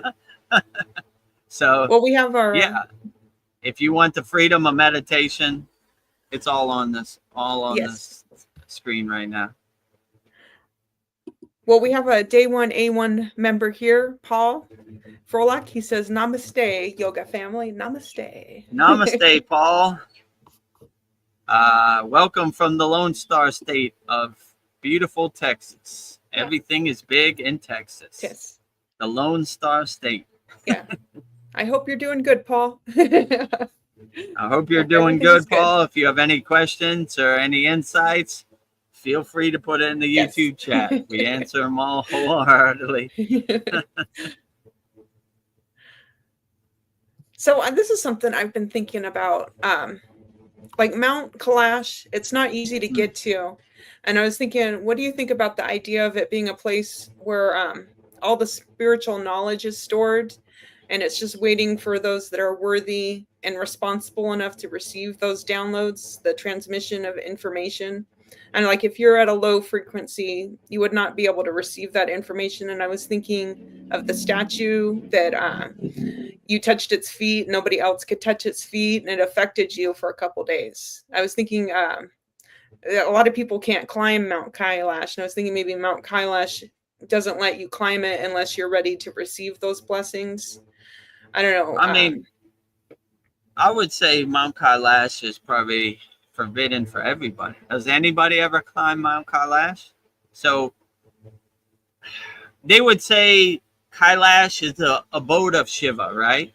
So it's like going to Shiva's house, right? Yeah. He doesn't want anybody bothering him at his house. He's in a state of stillness on the peak of Kailash. So that's probably why it has like a force field, or no one's ever been able to climb it. So these divine places, they're pretty unexplainable, I would say. But you you just can't go to the top of Kailash, right? Yeah. And that's that. They say that's Shiva's abode or Shiva's house, right? So he doesn't want anybody disturbing his inner peace in Kailash. So, but you could go to the lake in Kailash. You could, you could definitely have some experiences. When I went to the Himalayan mountains, before we went anywhere, my guru would scan me, make sure I had the right energy, because we went to these places as yatra or pilgrimage, right? Like we're not going for tourism, we're not Yeah. going to see where it's a spiritual experience for us, right? And that's why we really didn't have any problems or anybody got hurt, because we clear the path. We stop at every single temple or shrine and pray to the deity for clear passage, That's why we were granted permission to go, Some people didn't do that. I saw them coming back, but we had a blissful experience. We weren't snowed in. No one twisted their ankle. No one got hurt. So that was always our practice, Yeah. And my guru, anybody who was with us, he would scan. Okay, you have good energy. You're going for the right reasons. Let's go. You don't have good energy. Stay home. We don't need no headaches. We don't need no problems. We don't need to be snowed in or get stuck in an avalanche or whatever. We don't need that. So yeah, if you have the right intentions and the right energy and you want to go to Kailash to praise the glory of Lord Shiva, then you probably shouldn't have no problems. But there are many people who have ulterior motives. I'm going there, Shiva, so I can have a solid gold car. And it doesn't They go might well not for have them. the best of times. Yeah, they might not be granted an audience. But if you have the right intention, the right sankalpa, probably. So yeah. If you're on a higher frequency, you can feel the higher frequency. If you're on a lower frequency, it's probably going to look like a regular mountain to you or a regular lake, So I would get your energy ready to enhance your energy with higher divine energy. And you can feel it a lot more better if you're in that higher state. So if you're not in a higher state, it just might look like a regular mountain with some water. But if you're open to the universal potential, you'd be surprised. You might be blown away, right? Yeah. It becomes a nuclear reactor of divinity for you, So I would, before you spend all your money looking for the secrets of the universe, of hoping for an audience of Lord Shiva, I would do your inner work Yes. before you got there, That way you would have a more blissful experience, let's say it like that. You'd be open more to the secrets of the universe and the secrets of Kailash, I would say, from my experience, Well, Zane says, very well said. Only responsible people will receive downloads, not non-serious people. Thank you, Zane. Right, I like exactly. your So Lord Ganesha profile picture too, Zane. yeah, we had a very profound class this week in our Kriya Yoga school, giving mantra diksha for Lord Ganesha, the greatest of all time. So we continue the Ganesha festivities this week, So yeah, so you can never go wrong with Lord Ganesh, one of my favorites, Paul says, I do have new intel on interstellar object 31 Atlas. It's not actually on an alien vessel, but one of our own secret space program ships. Ooh, do tell. Oh, interesting. If you could elaborate, Paul, that'd be great. But yeah, what is it? 3i Atlas, right? Yes. That's what it's called. Yeah, I think it's called 3i Atlas. I thought it was Atlas. a 1. Okay. So this is a big spaceship out there who's going to be in our atmosphere soon. I'm not sure the exact date, but yeah, there's some things out there. If it's ours or it's alien, who knows? You know, we welcome them all wholeheartedly. You know, Yeah. 3-eye atlas.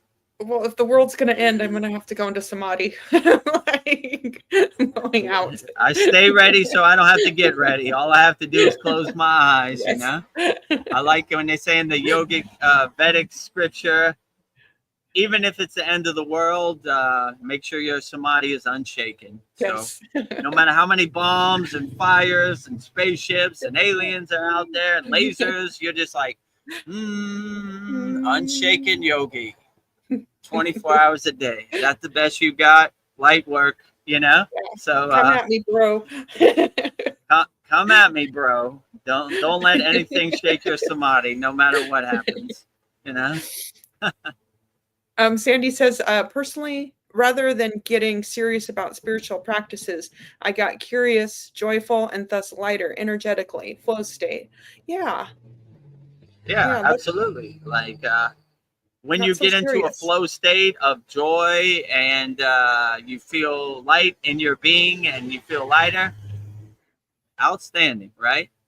Most of these spiritual practice is to get you there. My guru used to say, once you get there, you shed these practices, right? You don't keep doing the practice. You're in samadhi. Yeah. You don't keep doing the practices. It becomes more of a distraction, you know? So you shed it, right? I'm in the state. I let go of the spiritual practices. Yeah. So if you get into a flow state, then the practice is no longer needed. You're there already. You know, you don't have to keep driving there over and over and over. You've reached your destination. Shed the practice and enjoy yourself and feel the light in your being. Yeah. I agree I'm with you, joyful and lighter.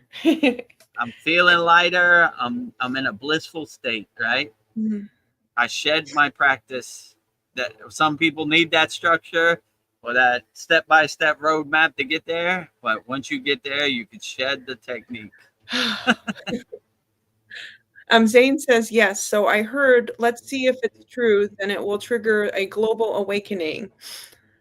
Oh boy. Yeah, like I said before, we bring our own bottle to the party. We bring our own energy. So awaken yourself, become a satellite dish and a radio antenna, transmuting the divine signal or receiving the divine signal. And you don't have to wait for any collective awakening. You're already awakened, right? So, and if everybody collectively becomes a radio antenna, then it becomes a super signal. So yeah, don't wait for anybody else. Plant your tree today, Zane, and you know, do your inner work. And if they do collectively come, great. If they don't, you're not depending on anybody. You bring your own energy to the party, you know? Yeah. You have your own bottle at the party. So whatever they do, it doesn't matter because you have your own energy, you know? Have Babaji will travel, you know? I brought my bottle of my own energy. I brought my own energy. My guru said one time, I was like, Baba, what's the energy like at this place we were traveling to? He's like, does it really matter? We have our own energy. We bring our own energy to the place. If they have a good energy, it's good. If they don't have any energy, it's good too. We bring our own bottle to the party, you know? Yeah.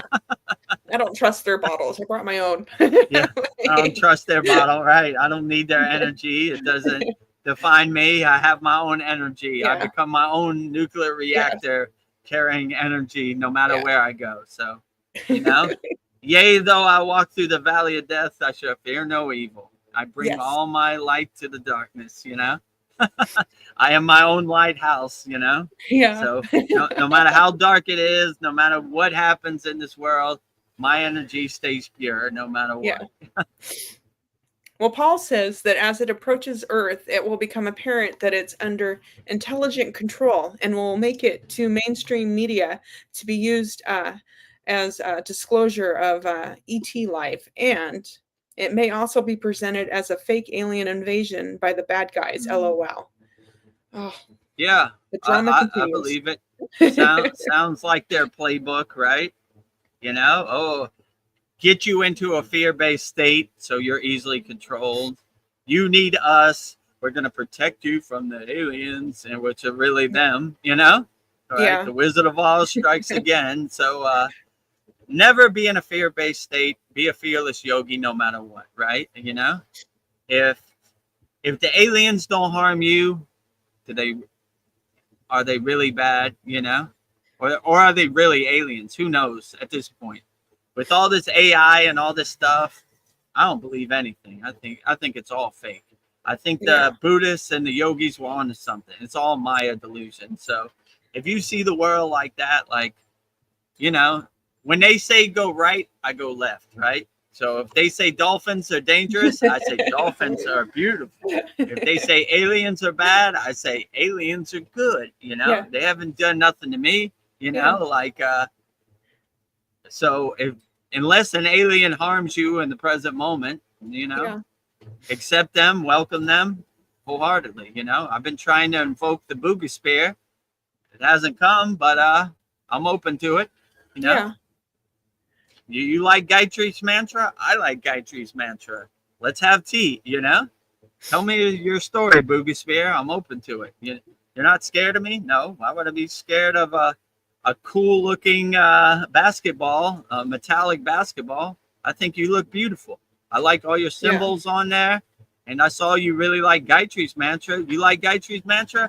All day, every day, Gayatri over here, you know? Let me break out the statue. Let me get my malas and let's roll, you know? Let's dance, you know? I'm the guy you're looking for. So, so I don't know. Paul, if you could put in the comments, when is this supposedly supposed to happen? So I get my mind ready for it. Put up my shield. This is how I go. Do they have a date, you know? I mean, you know, disclosure, that's the same thing, waiting for them to tell you what's real. Nothing in their book is real, right? They're habitual liars. What don't they lie about? So I don't know. If an alien shows up on my doorstep today, I would say that's disclosure. Them telling ghost stories about what's going to happen, I don't know, you know? You know, so I'll bring my own discernment and discrimination to the party, you know? Well, Zane says, well said, Sandy, about lifting your energy. Yeah, she said. Yeah, well said. I agree. And then, thank you. And then Paul says, what Zane said is true. A rising tide lifts all boats. Sure does. Rising tides lift all boats. Absolutely, right? Do your own inner work. Love yourself first. And then you become a radio antenna lifting everybody, right? So, yeah, do your inner work. And then you'll have the discernment, that's the right energy to help other people. So, yeah. Rising tides lift all boats. Well said, Paul. Zane says, I heard recently that many people are waiting for their 12th strand of DNA is not ascension, but real ascension is transcend this dream. Oh, that's interesting. Yeah, could be. But, you know, I'm not waiting for the 12th strand of DNA. Whatever I got, my tools in my toolbox, I'm going to send however I want, right? If they give me the 12th strand, I'll appreciate it. If they don't, still going. still taking the divine flight. So don't wait for anybody else to give you something. Give yourself. Have all the tools you need, right? So you're not like, wait a minute, I can't ascend. I don't have the 12th strand. You're like, I have 12 million strands. Go, you know? Traveling light, my friend, taking the golden flight of ascension home, right? And Paul says that it will be closest to Earth approaches around December 19th, around Christmas time. Yay! Oh, Merry Christmas, mofos! You know, disclosure. You know? Right? You want to see a Christmas tree? I got a big lit up Christmas tree for you. Wow. Yeah. You know? So, all right, December 19th. I get ready so I don't. I stay ready so I don't have to get ready. So Yeah. I'll have my bags packed and Yeah. ET phone home on December 19th, right? My mind will be right? Yeah, mark it on your calendar. Mark it on our calendar, right? Oh, hi there. They're beeping at you.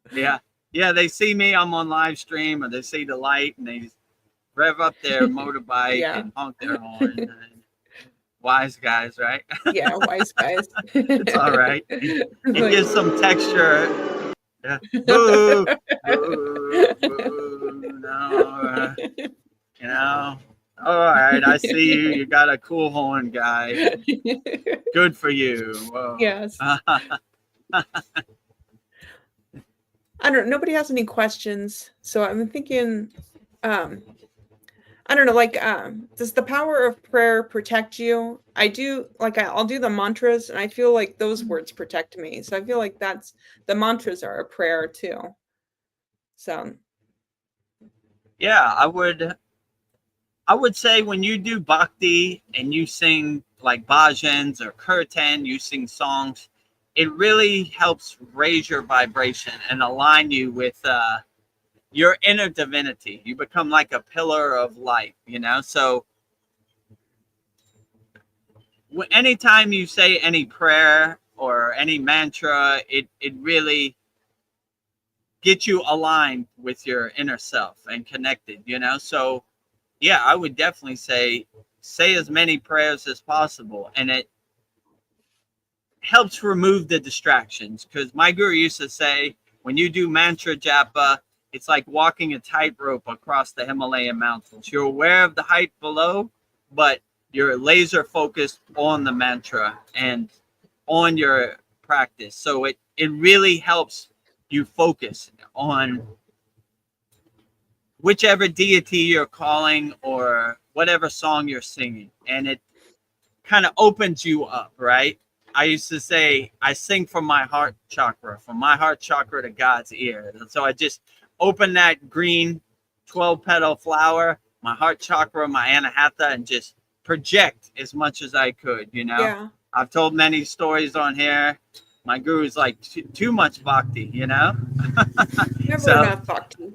Never enough bhakti, right? Sing from your heart wholeheartedly, and it really helps align you and get you connected, and opens the universe for whichever deity you're calling, right? So the Bija mantra Om is basically opening up the universe with the primordial sound, and you have a direct phone line straight to whichever deity you're calling. So yeah, I definitely would suggest to do all your mantras wholeheartedly, with bhava, with feeling, with bhakti and devotion. So yeah, I don't see how you could ever go wrong by saying prayers. I look for every opportunity to say my mantra japa, to sing my bhajans, to kirtan, all that, right? So I really look forward to it, Yeah. It's my CT power. I don't know where it came from. I used to hate singing, but now I really embrace it and enhance it, right? I look for the opportunity, so. Yeah, in your past life, we were probably a world-class singer, a musician. That'd be cool. It didn't really translate into this life, but I'm definitely not a world-class singer, but I sing with feeling and bhava, I don't know, Shiva Angi has a way better voice than me for this, the proper pronunciation. So, well, but I do sing with feeling. Yeah. What happened to your voice? I don't know. I did like that Shiva Angi said that everybody can sing. Everybody has a voice. Yeah. Just have to everybody has a voice. I can attest to that, Some people are more melodic than others, but if you sing from your heart with pure bhava, you can never go wrong. That's the main point. Well, I've got a couple comments. Zane says that I do read Mother Mary rosaries. It works for me.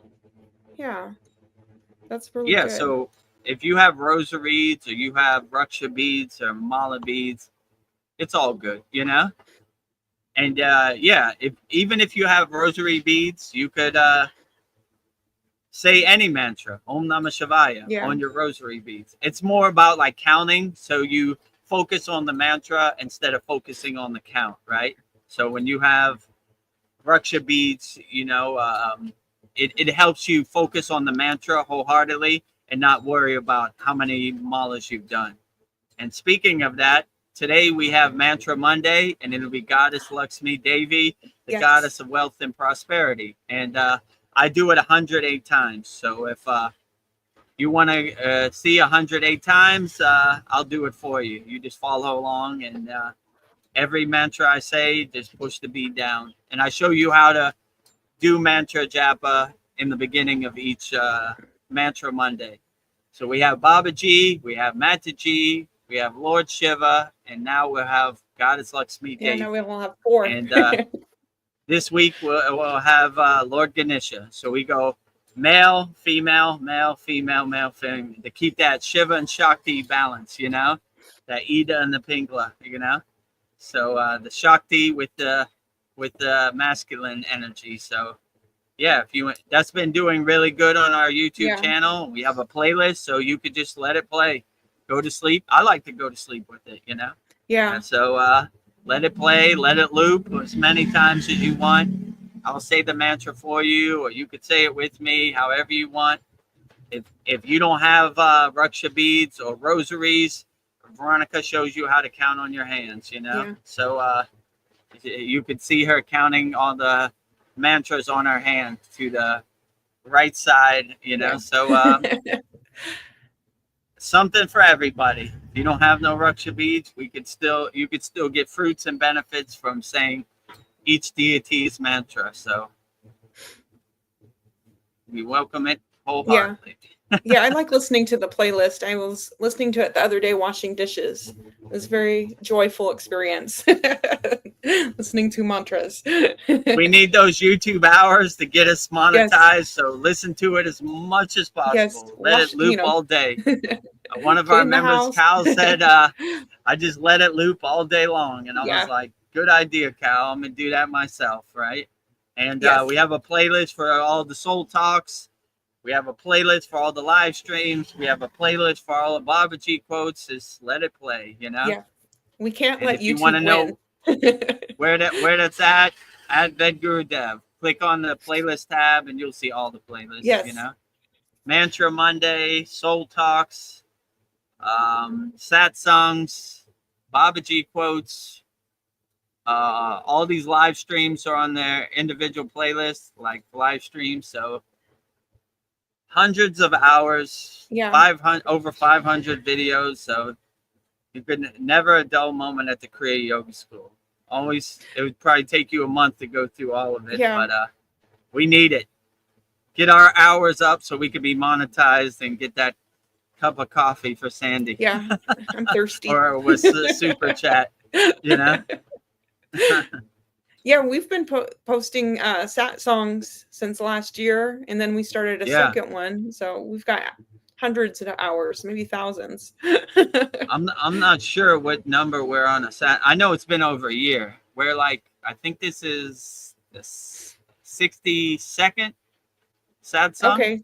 So over a year, 52 would be a year, and this is the 12th Soul Talk. So we're getting up there. We got a lot of good content, and a lot of people have a lot of good questions, say a lot of good things. So yeah, keep a lot of value on our YouTube channel for 100% free. Yeah. How did I get here? I didn't know I could talk so much, but here we are. True. Me neither.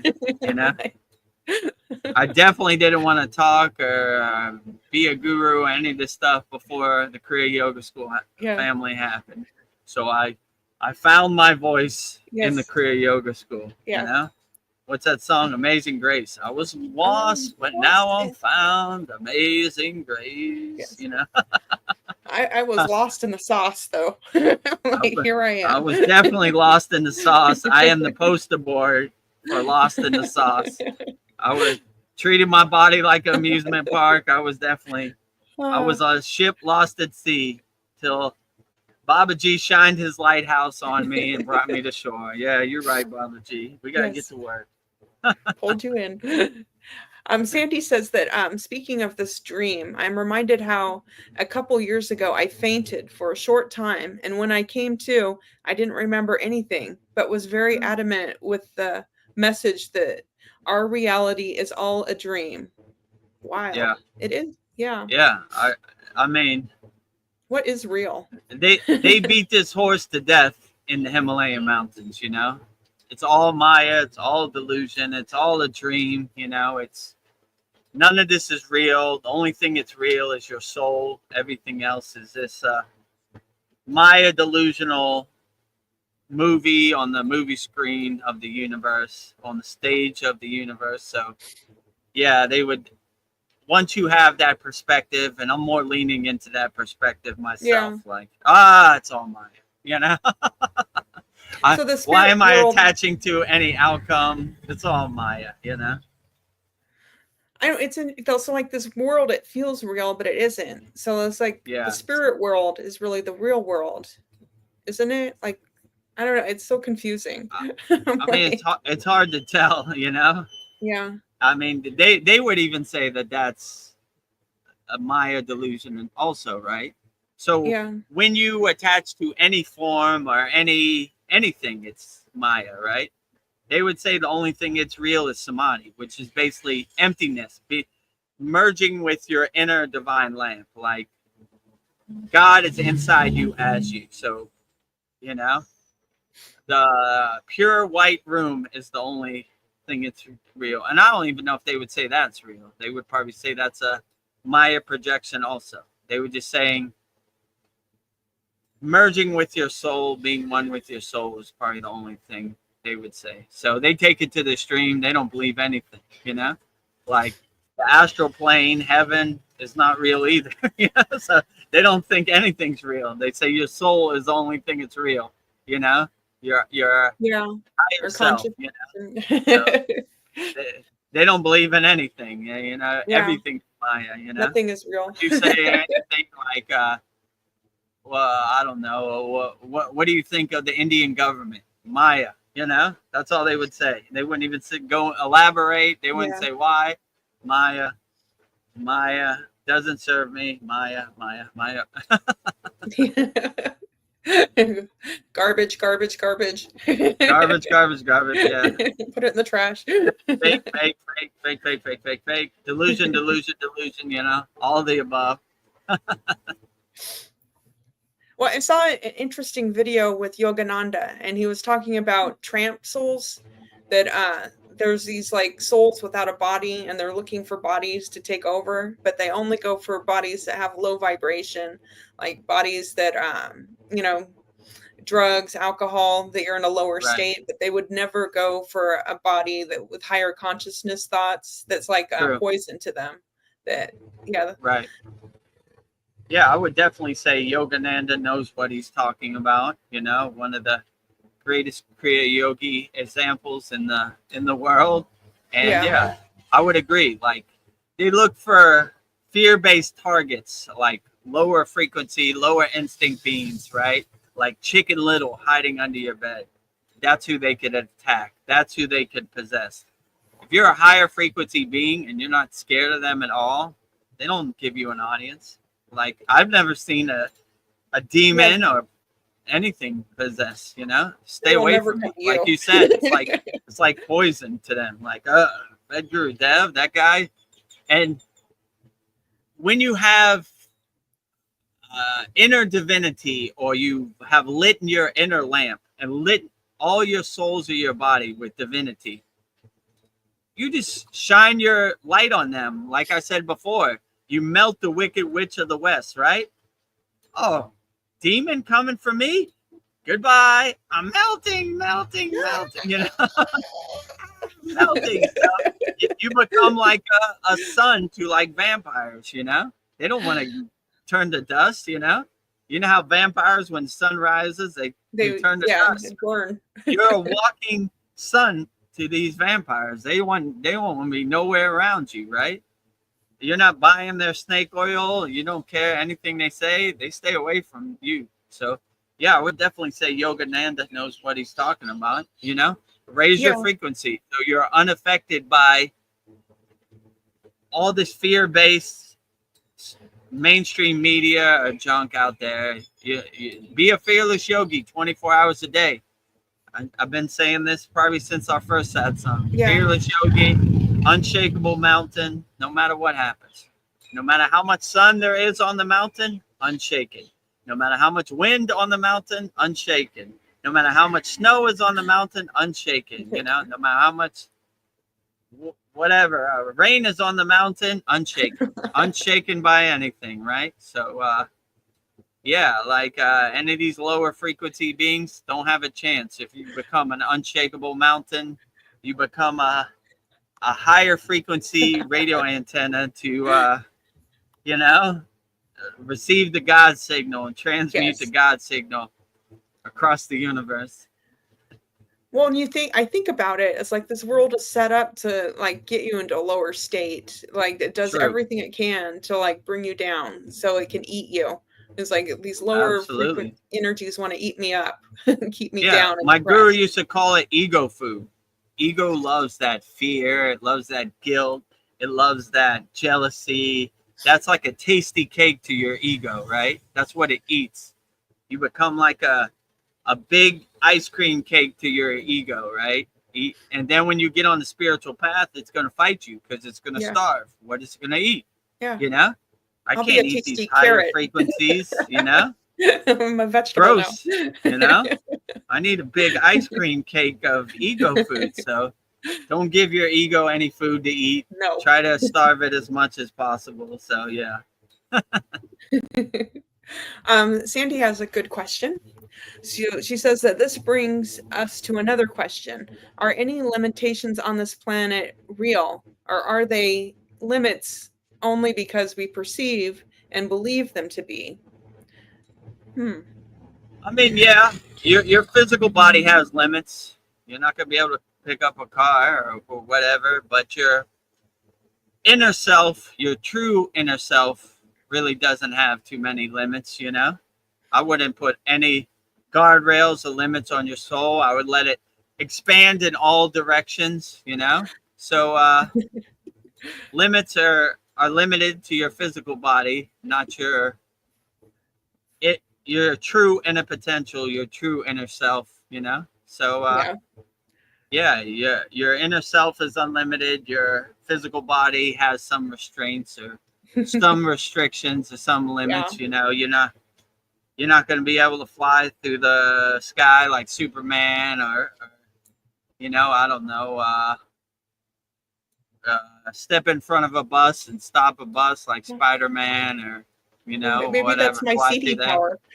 Like- I wouldn't test it. I mean, No, maybe no. test it as a distance, you know. My CD Like, power is stepping and stopping a oh, bus. Veronica is There dead. goes your physical body, you know, right? And the Maya delusional world has another one on a chalkboard. We got another Yeah. one in front of the bus, you know, right? Don't test that Another theory. one for our daily total of people who have transcended their physical body. You know, we're winning over here. Another point on the scoreboard. So yeah, so I don't. Yeah, I would say your inner potential is unlimited. Your physical body has some restraints, but I mean, in the Himalayan mountains, they look at their physical body as like changing clothes anyway. They're always like, this junk car, this meat suit. Who cares that it has limits? It doesn't define your soul. It's just a vehicle driving your soul around, you know. But you'll transcend it one day, like we all do. None of us get out of here alive, but that doesn't We mean don't. anything. Your energy is transmuted; it's not destroyed. So, another form, another day at the rodeo. Yeah. You know, turn the page. So, yeah, I would say see your inner potential as limitless, and if your physical body has some restrictions or limits, it doesn't matter because it doesn't define your soul. You know, so. See it for the junk car, the meat suit that it is.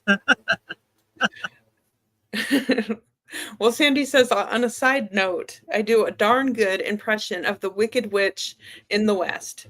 I'll get you my pretty, and your little dog too. Oh yeah, exactly. My pretty. My When I was pretty. younger, I used to hate those. I was scared of those flying monkeys. You Yeah, know, I hide under my creepy. bed. Those creepy, evil monkeys, and leave Dorothy alone and Toto. I always say, Toto, see the Wizard of Oz? Bite him on his ass. Yeah. He's a liar. We're off to the Wizard of Oz. Yeah. Well, off to the Wizard of Oz. Yeah, exactly. They had a bunch of cool songs and Yeah, I haven't seen that in years. I'll get you my pretty. I'll get you my pretty and your dog too. I need to watch that again. I'm melting. Yeah, that's a classic. That's probably one of the best movies ever, right? The Wicked. Yeah. I like all these movies because you look behind the curtain, you see the deeper meaning. Yeah. The Matrix, Wizard of Oz. What's another good one? It's a Beautiful Life with Jimmy Stewart. I like that. Yeah. Get your wings, ring the bell. I don't know. There is some projected programming. They're trying to hide the truth, but behind these movies. So I like it. The Wicked of Oz. I always say, see the Wizard of Oz behind the curtain. I always have references of Seinfeld, Wizard of Oz, Matrix. Today we had a good one, Nate Dogg. From the next episode, right until the wheels fall off. So yeah, we have some good comedy here at our Soul Talks and our Sad Songs. And Sandy also says, on this planet and on this plane frequency, my ego is one hungry ghost. Oh yeah, that ego is a big fat pig. It definitely wants to eat as much cake and sweets that you give it to. So yeah, like Miss Pac-Man, chomp chomp, right? Yeah. So chomp chomp on all your ego food. I could say in my personal experience before I got on the path to Kriya Yoga, my ego was as fat as Jabba the Hutt in Star Wars, right? Super huge fat, right? Yeah. Like it ate all kinds of delusion and I don't know, whatever I was attached to, my Maya delusion in this world. So yeah, starve your ego, don't feed it,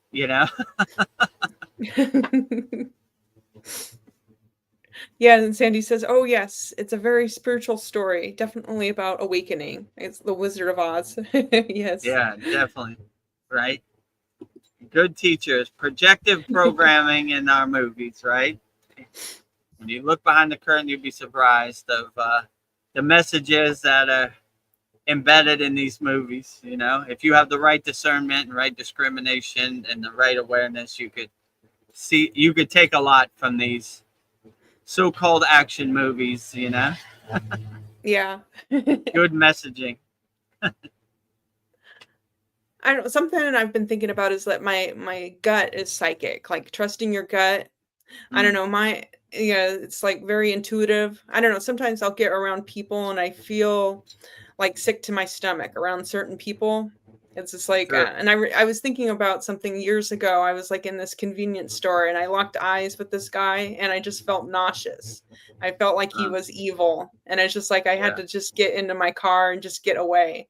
But it's just, I had no proof. It was just like a gut feeling that this person is not good. So, always trusting my gut. When you have higher awareness, you get these darshans, or you get these intuitions that, it happens to me all the time. Sometimes I'll go in, like you said, like a convenience store, and it just feels bad, and I just turn around and walk out. So trust your gut, trust your intuition, listen to your soul always. It'll never lie to you. So I now that I have higher awareness, I always listen to it. I let it guide me. My soul leads the way. It shines the light.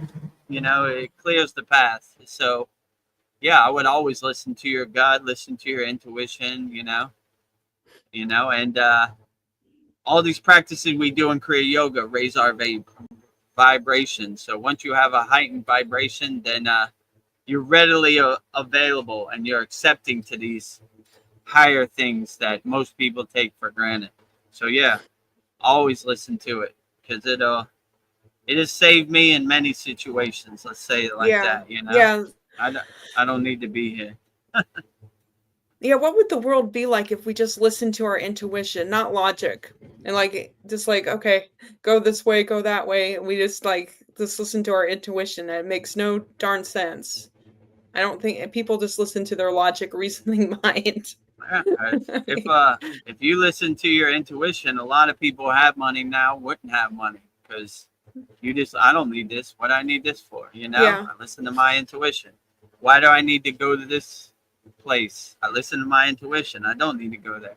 Why do I care what my neighbor thinks? I don't need to care what my neighbor thinks. So you would have a lot less junk, because you would see the Wizard of Oz behind the curtain, right? Yeah. Why do I need to buy a car so my neighbor thinks I'm cool? They ain't gonna make the payment. I don't care what other people think. I want what makes me happy. I buy what I like. I don't live for other people. So yeah, if you listen to your intuition, it would really help guide you, and we wouldn't be able to buy a bunch of stuff that we didn't need. Yeah. So they definitely don't want us to wake up.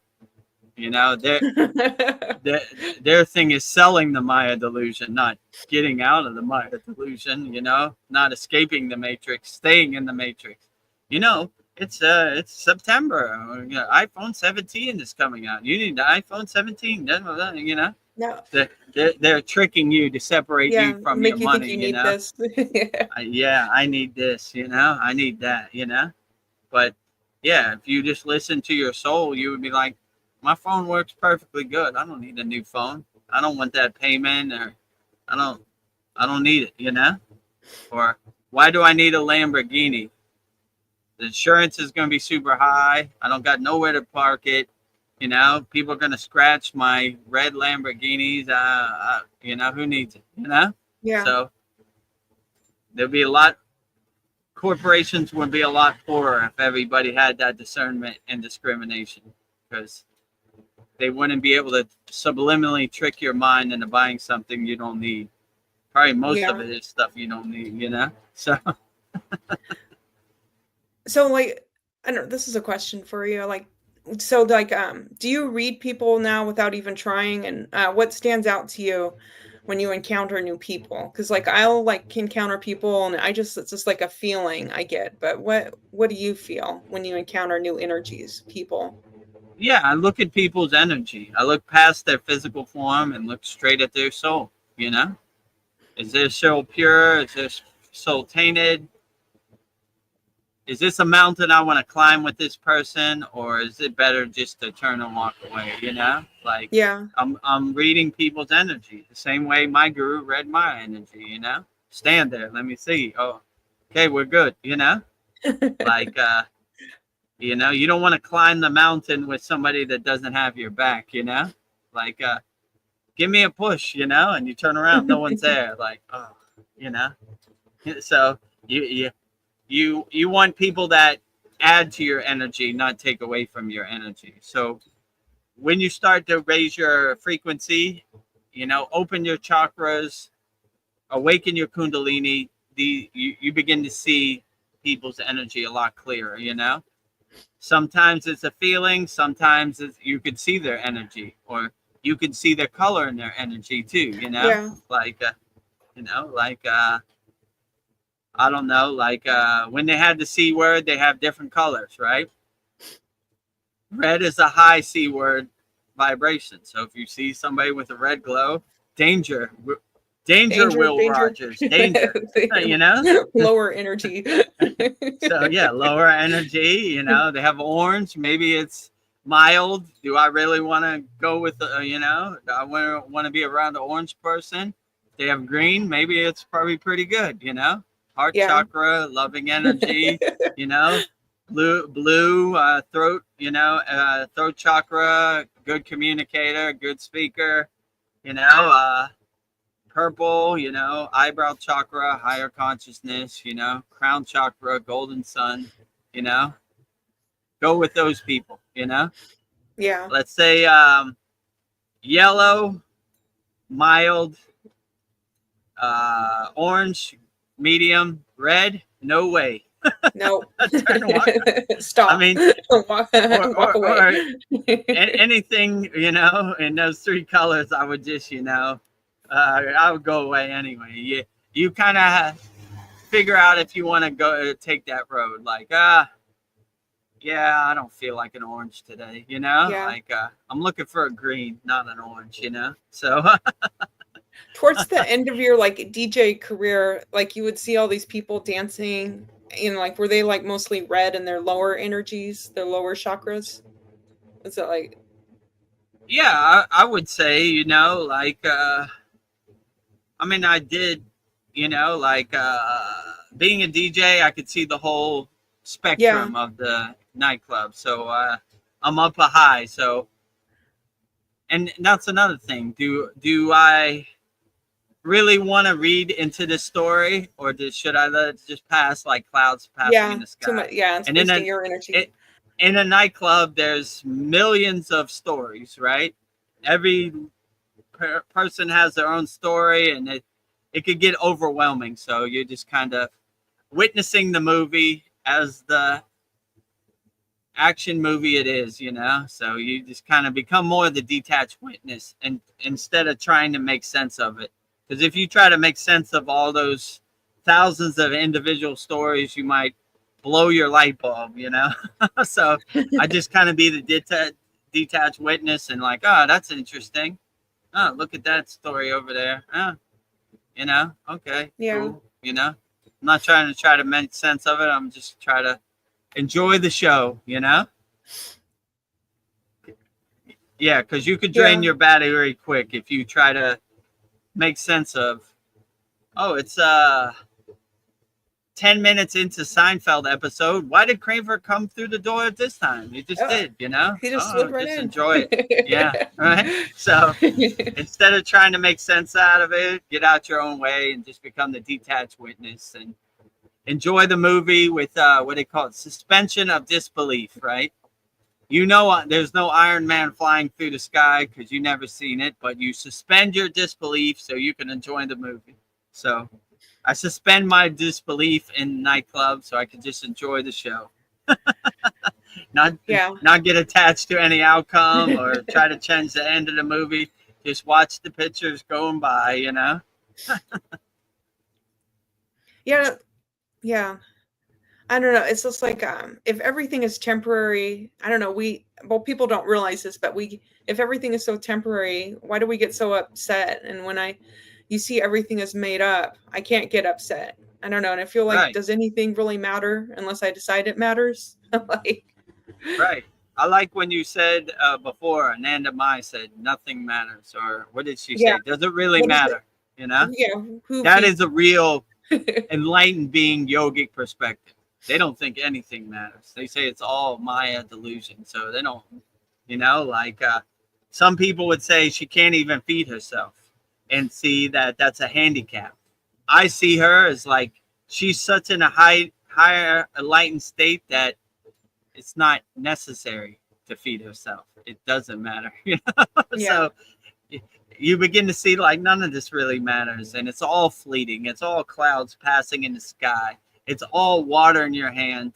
Why would you attach to it anyway? It's all, it's all gonna pass. It's all water under the bridge. So once you have that perspective, you become like the detached witness. You don't attach to any outcome. Like, it doesn't matter. What they do on YouTube doesn't matter. What they do over here doesn't matter. What Donald Trump does today doesn't matter. Who wins the Super Bowl doesn't matter. It doesn't matter. Doesn't matter.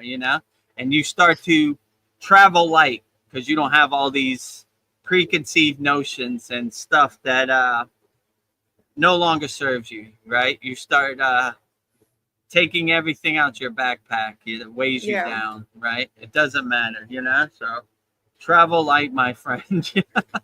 It doesn't matter. You know, take all those rocks out of your backpack that no longer serve you. You know, you don't want to be carrying extra weight that doesn't serve you. So, yeah, you begin to see nothing matters. And I could tell you in the Himalayan mountains, nothing matters to them. You know, Yeah. I don't care about anything. And that's a really true freedom, true liberation, or as they would call it, moksha, right? Liberation, right? None of this Yeah. matters. I don't care about none of this. I don't want other people's God to become my God. I don't want other people's trash to become my trash. Other people's science to become my science, or other people's narrative become my narrative. You just shed all that. None of it matters. I don't care about none of it, you know? Doesn't matter. That's a real freeing liberation thing that I hope everybody attains, right? And you can't really suffer if you have that perspective because you don't care, you know? It doesn't matter, you know? If let's say Chad, right? He's mad because YouTube He's demonetized him or took his video. Yeah, he's suffering. But if he had the perspective, it doesn't matter. This is what the social slot machine of this digital world does to you, throws you under the bus every chance it can. You'd be like, I knew that was going to happen because that's what they do, you know? Yeah. Liars tell lies, Yeah. you know? I'm not surprised about it at all, Yeah. you know? You know, like, something, you know, happened to us in our school recently. I'm not going to get into it. Yeah. And they sent me a message like, I know you're discouraged. I'm not discouraged. I'm ashamed of what you did, you know? Yeah. Liars tell lies. I see you. You're telling a lie.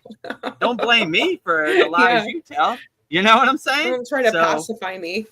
Right, exactly. Like, treat me like I'm a child. Like, I don't know what I'm talking about. You know, I see you. I see you. Yeah. I see you there. You know, so, you know, but yeah, if they're going to try to blame you like you're crazy, but when you know thyself, you can't be crazy because you know who you are inside you, you know, and you go in the mirror and look at yourself, you know, don't shift the blame to me. You know, I did nothing wrong. I kind of feel like just despite all these people that try to keep us down, I'll just keep showing up. Like, that's the way you always went. Never give up, right? You know? Yeah. Do it to help people for the right reasons. If you're doing it for money, it's probably not the best reason, you know? So, yeah.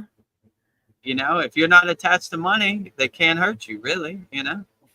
Yeah. They sell you these dreams of making money and you buy a new car and girls will think you're cool or whatever. But if you don't care about that, you have no dog in the fight, they can't control you. I don't care. Your money's no good over here, you know? All you have to do is buy our program, you know? $100 and you'll know how to make money on the stock market. You know, it becomes like when you start to see the Maya delusional world like a infomercial, like a 24-hour day infomercial. You know, when I was in America, they had these DVDs or VHS called Girls Gone Wild. Girls Gone Wild in Cancun. And if you buy that, you get Girls Gone Wild in South Beach. And you get Girls Gone Wild in Los Angeles, you know? And it's like a used car salesman, right? Like, I don't care. I don't want your used car. Like, you know? So, and the whole thing is like, you know, money, you know, if you're not attached to money, they can't sell you anything. You don't want to make more money? No, I'm good. I'm pretty satisfied. I like where I'm at. You know, they become like a deer in the headlights. Like, what I do now, I can't. I never met a guy who doesn't want money. You know, no, your money's no good over here. You know, all you have to do is get on your bicycle and take the Bible around to houses all around here. Hello, sir. Let me tell you a story about our Lord and Savior, Jesus Christ, you know? Goodbye, you know? Bye, Felicia. So, you know, you start drinking the Kool-Aid. And when you start taking control, you stop drinking the Kool-Aid. Like, nah, you want to sell that? Go ahead. I'm not going to be a part of it, you know? I want no part in this, right? Yeah, it takes courage to stand apart from the crowd. To like, not many people have the courage to do that, to like walk their own path. Yeah, I agree. Accepted. Walk your own path. Yeah.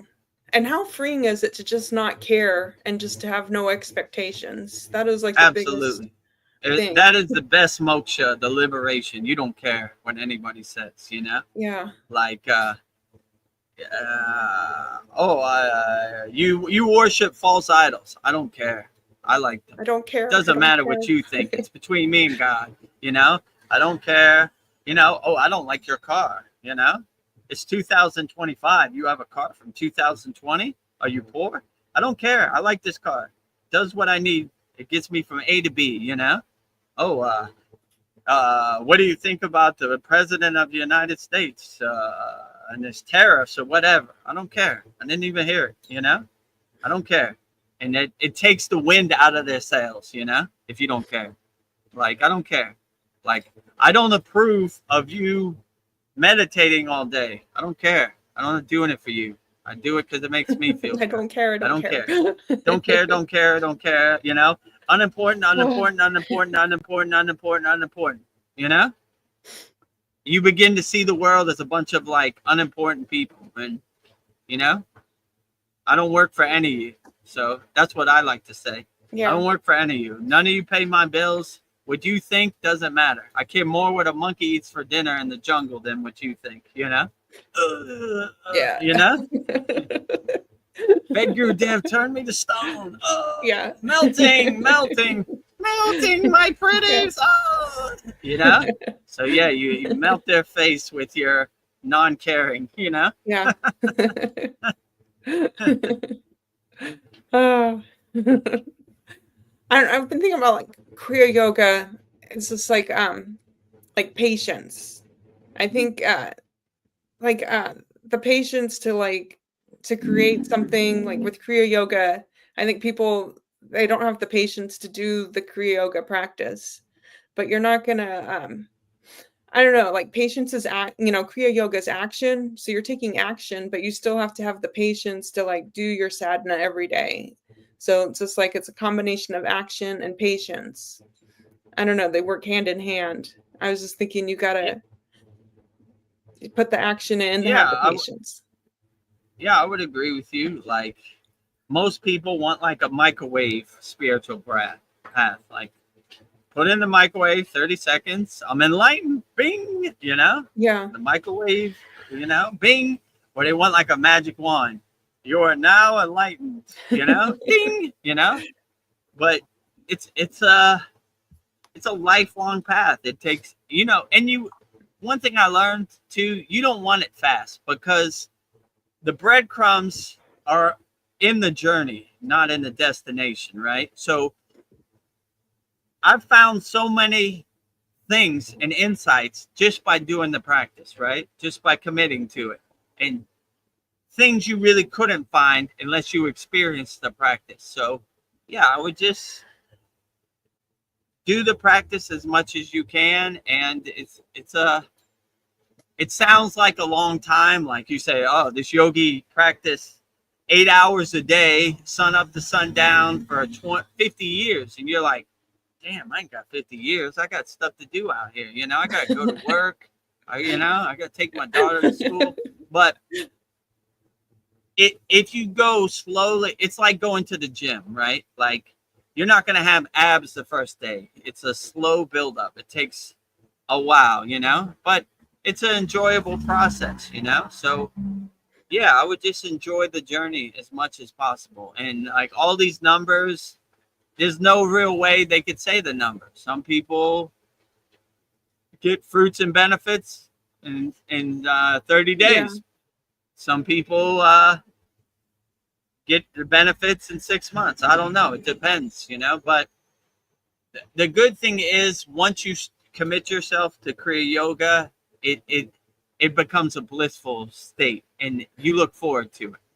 When I'm not on my meditation cushion, I miss my meditation cushion, you know, like, this Maya delusional world. I can't wait till I get back to my meditation cushion, you know? So, it's a happy, blissful thing. And, yeah, when you have the tools, you're able to overcome this overwhelming Maya delusional world a lot easier, you know?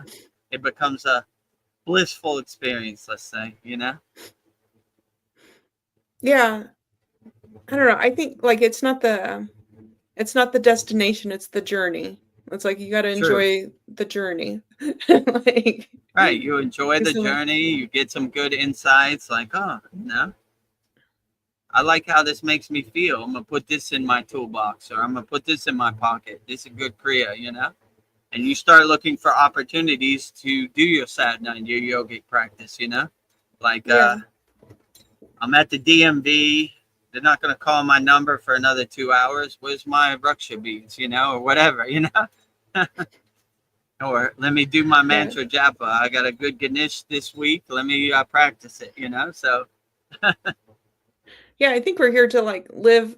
We're just here to experience. I don't know, and then through yeah. and then through that we'll experience our divinity and just the ability to perceive our like let go of our limitations. Yeah, I agree And just with like you. let it go. Oh, is Darren Carter here? Morning, beautiful family. Morning, Darren. Good morning, Darren in UK. Good morning, beautiful family. And Zane says hi, Darren. Hi, Darren. Hello, Darren. Welcome. Good morning. So what helps you feel calm in this chaotic world, Vedagurudev? Like, sometimes I need to take a nap. Like, Yeah, I like when my guru said, one time he said out of nowhere, he said, Vedagurudev, some days you just got to take a shower and go back to bed, And I was like, the whole day, go back to bed, no sadness. He's like, yep, you're going to find a couple of those days on your spiritual path. And I can attest to that. That is true. So, yeah, to stay calm in this Maya delusional war zone, this minefield of distraction and chaos. Yeah, I would focus on your breath, which we do, pranayama, right? In our satsang, we started off by doing our Purnasuti, our complete yogic breath, just calming our mind. Do your Sudi, thought comes into your mind, just detach, let it go, You begin to see most of your thoughts are just distractions and unnecessary anyway. Like a thought comes into your mind, I wonder what Kim Kardashian is wearing to the Grammys. Detach, let go. Detach, let go. Let these thoughts pass. Don't try to make sense of them. Let them pass. Just do your breath work. You keep a still mind. Keep your mental space, your mental temple of your mind clear of dust and dirt and trash. Just keep it clean. And you begin to have the detached witness perspective of these thoughts don't serve me. Why do I care what Kim Kardashian does? I don't work for her. She doesn't pay me money. Detach, let go. Detach, let go.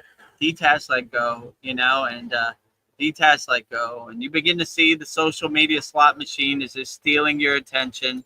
It's like the monkey mind, the monkey jumping from tree to tree. Look over there. Look over there. Look over there. Look over there. Climbing up the tree, jumping around, all kinds of stuff, right? But when you calm the monkey and it has nothing to look at in meditation, then it becomes calm. No distractions, nothing to look at. So you're basically clearing all your thoughts before you go in meditation into a state of stillness. Nothing to look at, nothing to look at, nothing to look at, Just look at a pure blank wall, monkey mind, Yeah. And then the monkey mind dissipates and you get into a state of calmness. You center yourself. You bring your awareness to your breath, and the other distractions in the Maya delusional world have no pull on you. You just empty out your trash can. Let's say it like that. And when you get into a state of stillness and you center yourself with your breath, then nothing can follow you into the meditative state, right? So you clear out all the trash before you go into the meditative state. And that way you have a dynamic meditation. There'll be nothing to look at. There'll be nothing to focus on. No distractions. You're just alone with yourself, having tea with God on your crown chakra or wherever, in the pure white room. No That's beginning and no to end. It's a great place to be. I encourage everybody to go there. Yeah. And for our non-Kriya Yoga School members, we had a very profound Samadhi class. Yes, 77th very powerful class. And worth the price of admission. Money back guarantee. So, yes. If you will join our school for 1 week, that it'd be worth the price of admission. Yeah. Just for that, right? Yeah, there's some the Saturday class that's private. There's some like hidden gems there. So just so you know. The gold is in our Saturday class. Yes, that's the gold. We drink gold. It's so good for you. Gold is golden. Yeah. I am a golden light body. I am envisioning it. Yeah, I was thinking like people, they poison their minds with worry. Like a terrible thought I used to have. I'd think about all the terrible things that have happened to me. And I would think like, is that the worst that's going to happen to me? But it doesn't even matter. It's just how I react to whatever comes my way. But we just worry about things that haven't even happened yet. We poison our minds. like what would my guru say? He would say, fear is the poison that poisons the vessel, right? So by being fearful or any of these lower emotions, you poison yourself. You don't poison anybody else, right? So the poison is in yourself, right? You're holding on to poison that you don't want, right? So that's why we're always fearless yogis. We don't poison ourselves, right? You don't want to hold this poison. You don't want to hold this trauma. You want to let it go, Like all of our practices are letting it go, right? Breathing it out, detach, let go, letting it all go, cutting the cords, doing everything. We let it go. This trash no longer serves us. We let the trauma go, We don't want to carry this rock no more. We are letting it go in the present moment. So I would definitely suggest whatever you go through in the present moment, just let it go and don't attach to it. Don't try to make sense of it. Just let the clouds pass in the sky, being the detached witness, right? So enjoying the show. Enjoy the show, guys. So, what are the powers of the Kundalini, and why should one want to open up their chakras, their Kundalini? Why would I want to? What's the benefit? The benefits of unblocking your 7 chakras, which we have a very profound class in our Kriya Yoga School, it's basically that, like clearing out all the junk, removing all the trash that you've been holding on to, right? Letting your unblossomed flower blossom, right? And clearing out all the things that don't really serve you. So your subtle energies of the Kundalini go up your Simna Nadi, which is like your middle track, your subtle middle track. So you're basically, going to the first floor, the root chakra, cleaning the basement, right? Yeah. You're going to the second floor, clearing the second floor, cleaning. You're going to the third floor, your navel chakra, your Manipura, clearing that. You're going to the heart chakra. Now you're going to the more spiritual heart chakras. You're crossing the bridge of the lower chakras.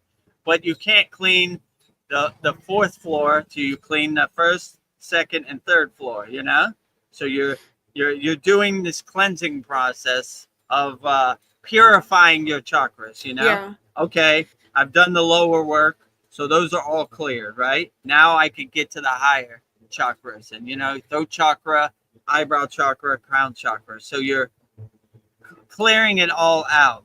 And once your chakras are cleared, right, and all your flowers are blossomed, then your kundalini, your golden snake that sleeps in your root chakra, is sleeping. And once you start saying the bija mantras, you start waking it up, right? And you start like become like a snake charmer, you know?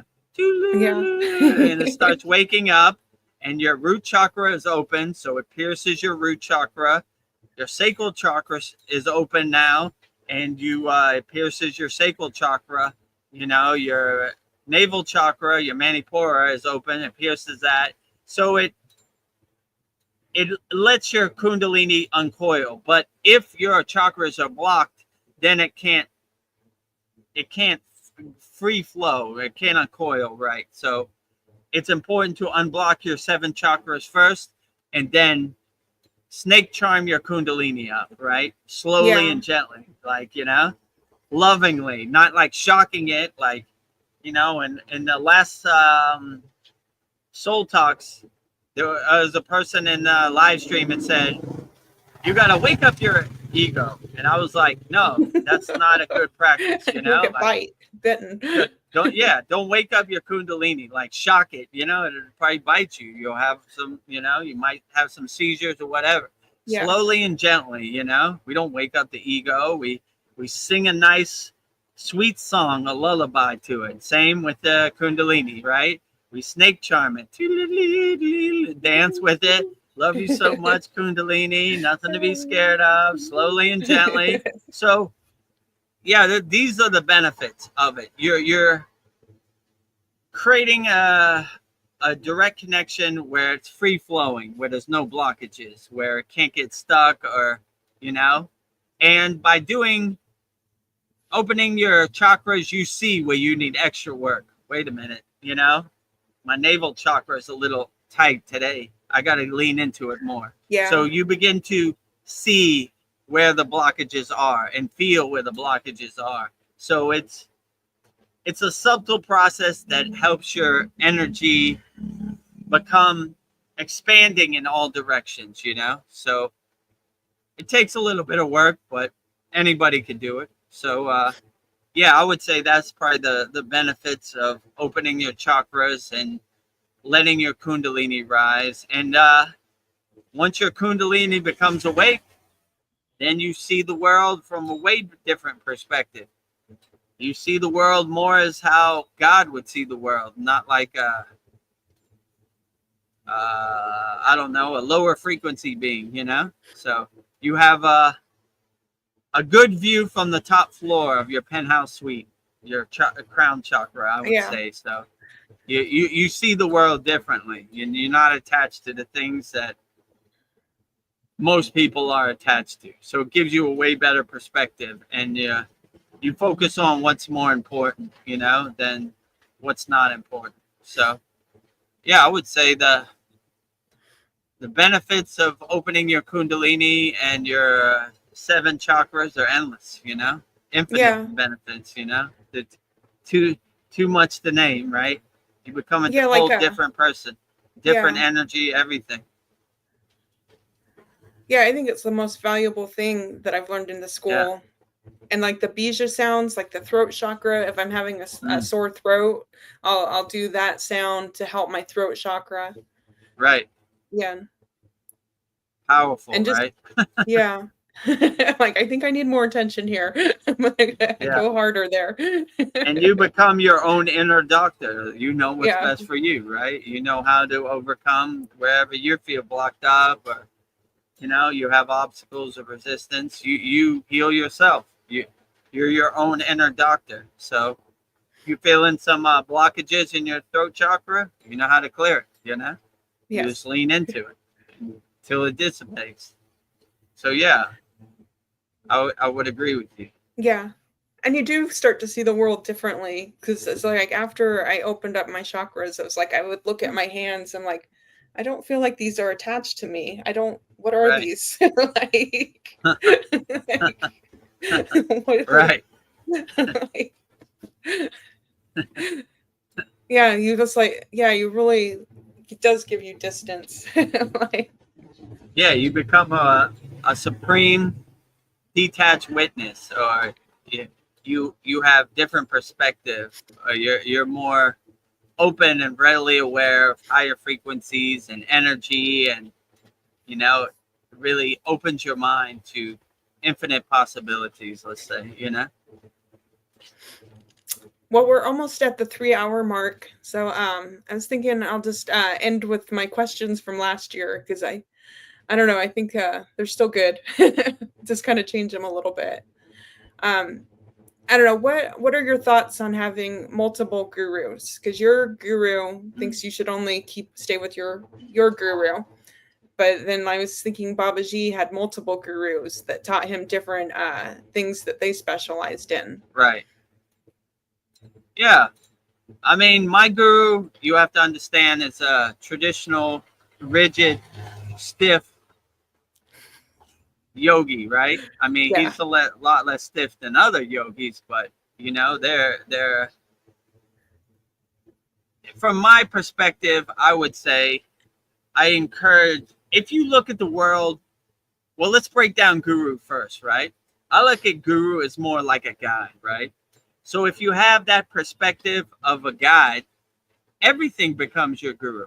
Life becomes your guru. Yeah. You see a smile on a baby, it's your guru. You see a sunset, it's your guru.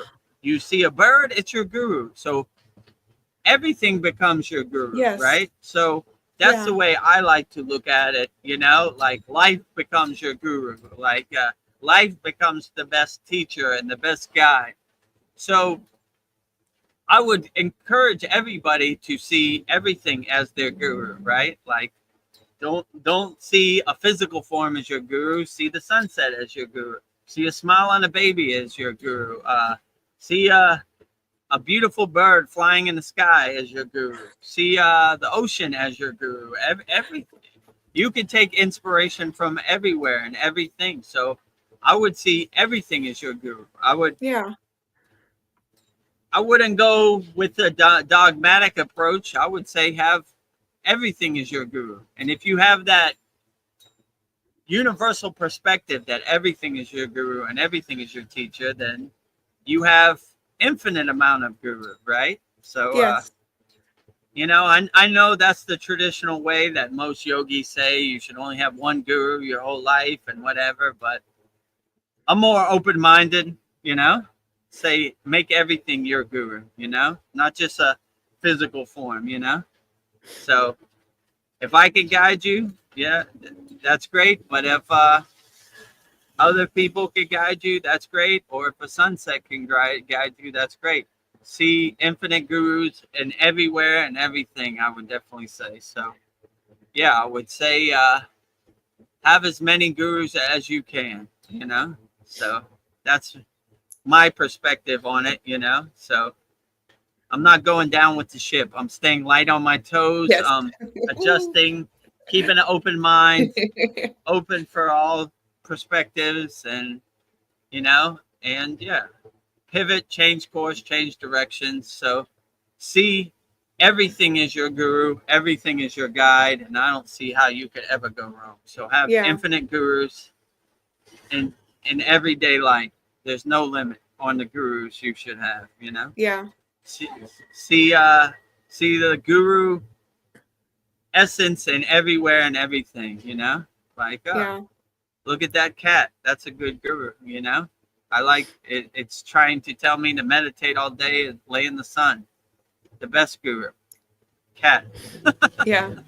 That's beautiful. Like everything's my teacher, everything's my guru. I Yeah. already have infinite gurus. Everything is my guru, right? You know. Yeah. Yeah, don't be so rigid and stiff that you only see one thing as your guru.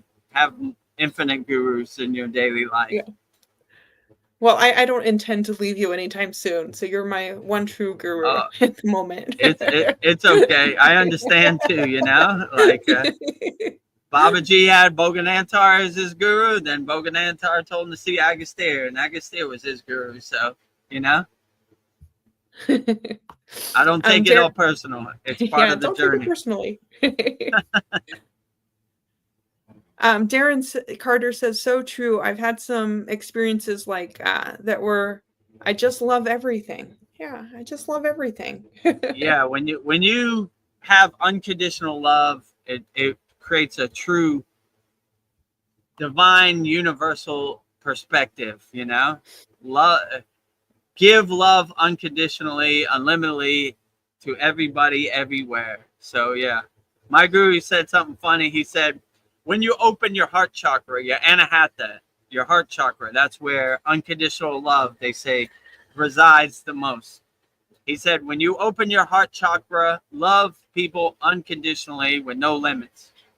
But when you open your heart chakra, don't go to the bank, because you'll No. give all your money to everybody, you know, with no limits, right? So you get money, you get money. So yeah, like Darren Carter said, just loving everything. You need money, you need help, you know. So yeah, when you have that open heart chakra, you just love unconditionally everything, which is beautiful.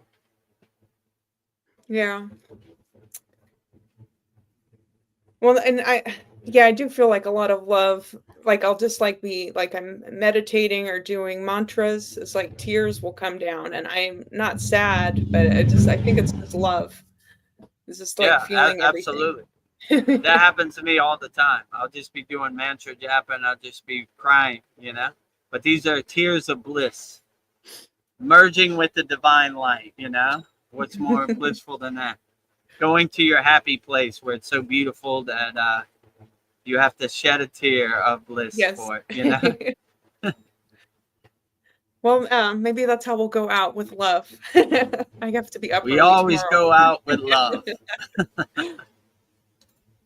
Well, I would just like to say that thank you everyone that joined our Soul Talks. I hope you got some benefits and I don't know, we just give wholeheartedly here. So with all our love. Oh, we have a comment. Did Darren have another comment? Oh, it's the same comment. I saw something move. Yeah.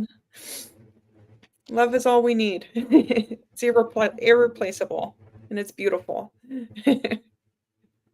So Yeah, I would say love unconditionally, unlimitedly, as much as possible. When you have the perspective that love is not just 5 beans in your hands, it's unlimited. So give it as much to as many people as possible. There's no limit, you know.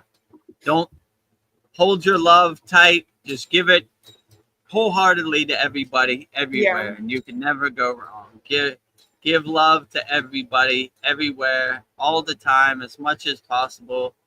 No restrictions, no guardrails, no laws. Let it go, you know? yeah. Let it go. All your love. Yes. The light you bring to this world is beautiful, irreplaceable, and needed. Bring light and Absolutely. love. Well said, Veronica. Sometimes I don't know where this stuff comes from. I'm like, I don't not know where wise. any of this stuff comes from. Like, I watched this Soul Talks back. I was like, I don't even know where that came from, you know? Like, I take no credit for any of this, you know? I'm just delivering Baba G's mail. I'm a good mailman. I'm the postman, you know? I deliver his mail. That's it. All the glory to Baba G in service of him on his mission. He's doing all the heavy lifting. I'm just saying a couple things on the live stream. Yeah. Thank you, Babaji. Thank you, Babaji, always. Yes, I love you, Babaji. Oh, thank you, Darren. He says, "Let it flow, Veronica. Hugs and kisses." Let it flow. These soul talks and sad songs become very profound sometimes. Yeah. Yeah, I've been laughing and joking around this whole time. I didn't know I was so happy. Like, it's like the best medicine Glad ever. we could bring a smile to the faces out there and answer some questions and add with a touch of humor and comedy to rigid, stiff perspectives. Yes. You know? So we're light on our feet here at the Kriya Yoga School. We just say whatever comes, you know, with a touch of humor. Yes, it is the soul talks. We're talking from our soul. Talking straight from our soul, for sure. What better way to say it? Yeah. So I guess with that said, we'll wrap up our August 31st Vedagurudev Soul Talks live from a Thailand beach with me and Veronica. And yeah, if you haven't, subscribe to our YouTube channel at Vedagurudev. We're over 1,000 subscribers now, but we need your help. We need 4,000 watch hours. We're like halfway there. So watch as many videos and comment, like, subscribe, all that, you know, so we could get to our monetization goal and give YouTube the middle finger for not letting us get there. Don't let YouTube win. pulling the football, pulling the rug on us, you know. I was like, all right, monetize 1,000. Nope, you need 4,000 watch hours. What? You know?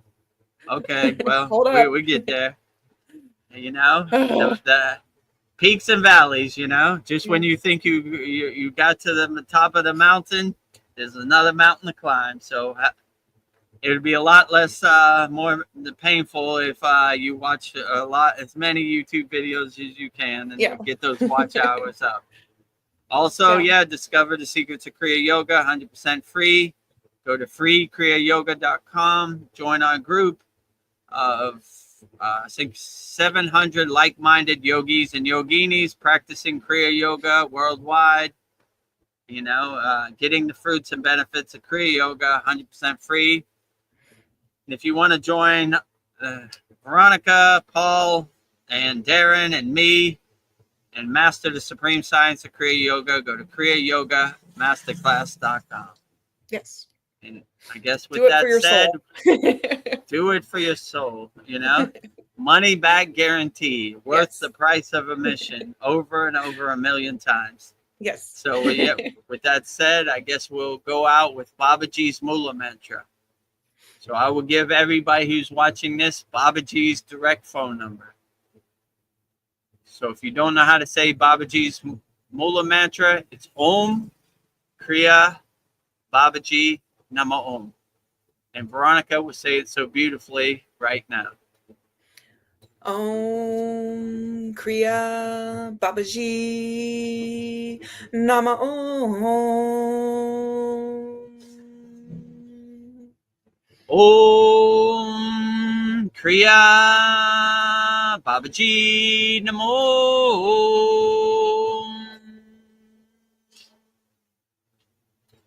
Lastly, we will say the Shanti Universal Peace Mantra, sending peace and love to all people all around the world. And Veronica will say it so beautifully right now. Om Shanti, Shanti, Shanti. Shalom. Sat Nam Sadhu Tao Em. Spirit Swami Kami Amen Amen. Omen Selah Hom. Om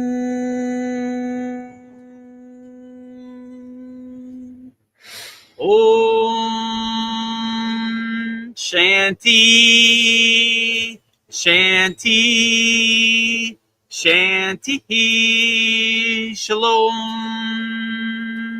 Sat Nam Sadhu Tao Em Om. Spirit Swami Kami Amen, Amen, Omen Selah Hum.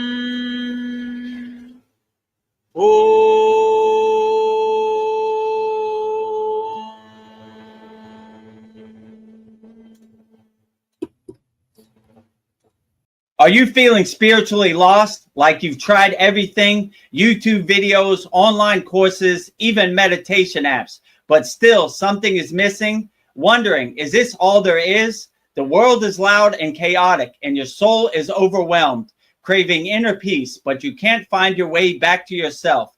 This is exactly why I created the Kriya Yoga Masterclass and my proven soul coaching system to help people just like you. This isn't a video you watch and forget. It's a daily spiritual lifeline that brings you back to your soul. So if you're done feeling lost and you're ready to start transforming, then come join us. This is more than a course. This is your lifeline. Go to KriyaYogaMasterclass.com. Kriya Babaji Namo.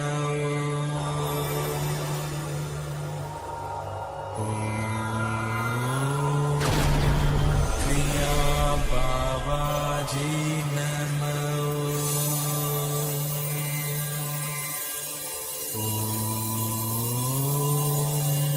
Kriya Babaji Namo.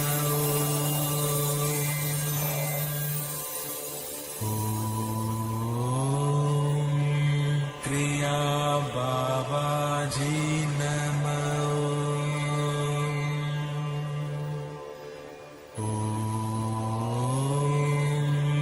Kriya Babaji Namo.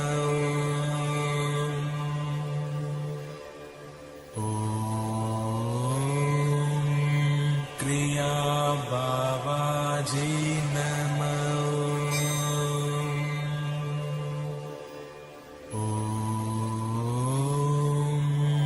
Kriya Babaji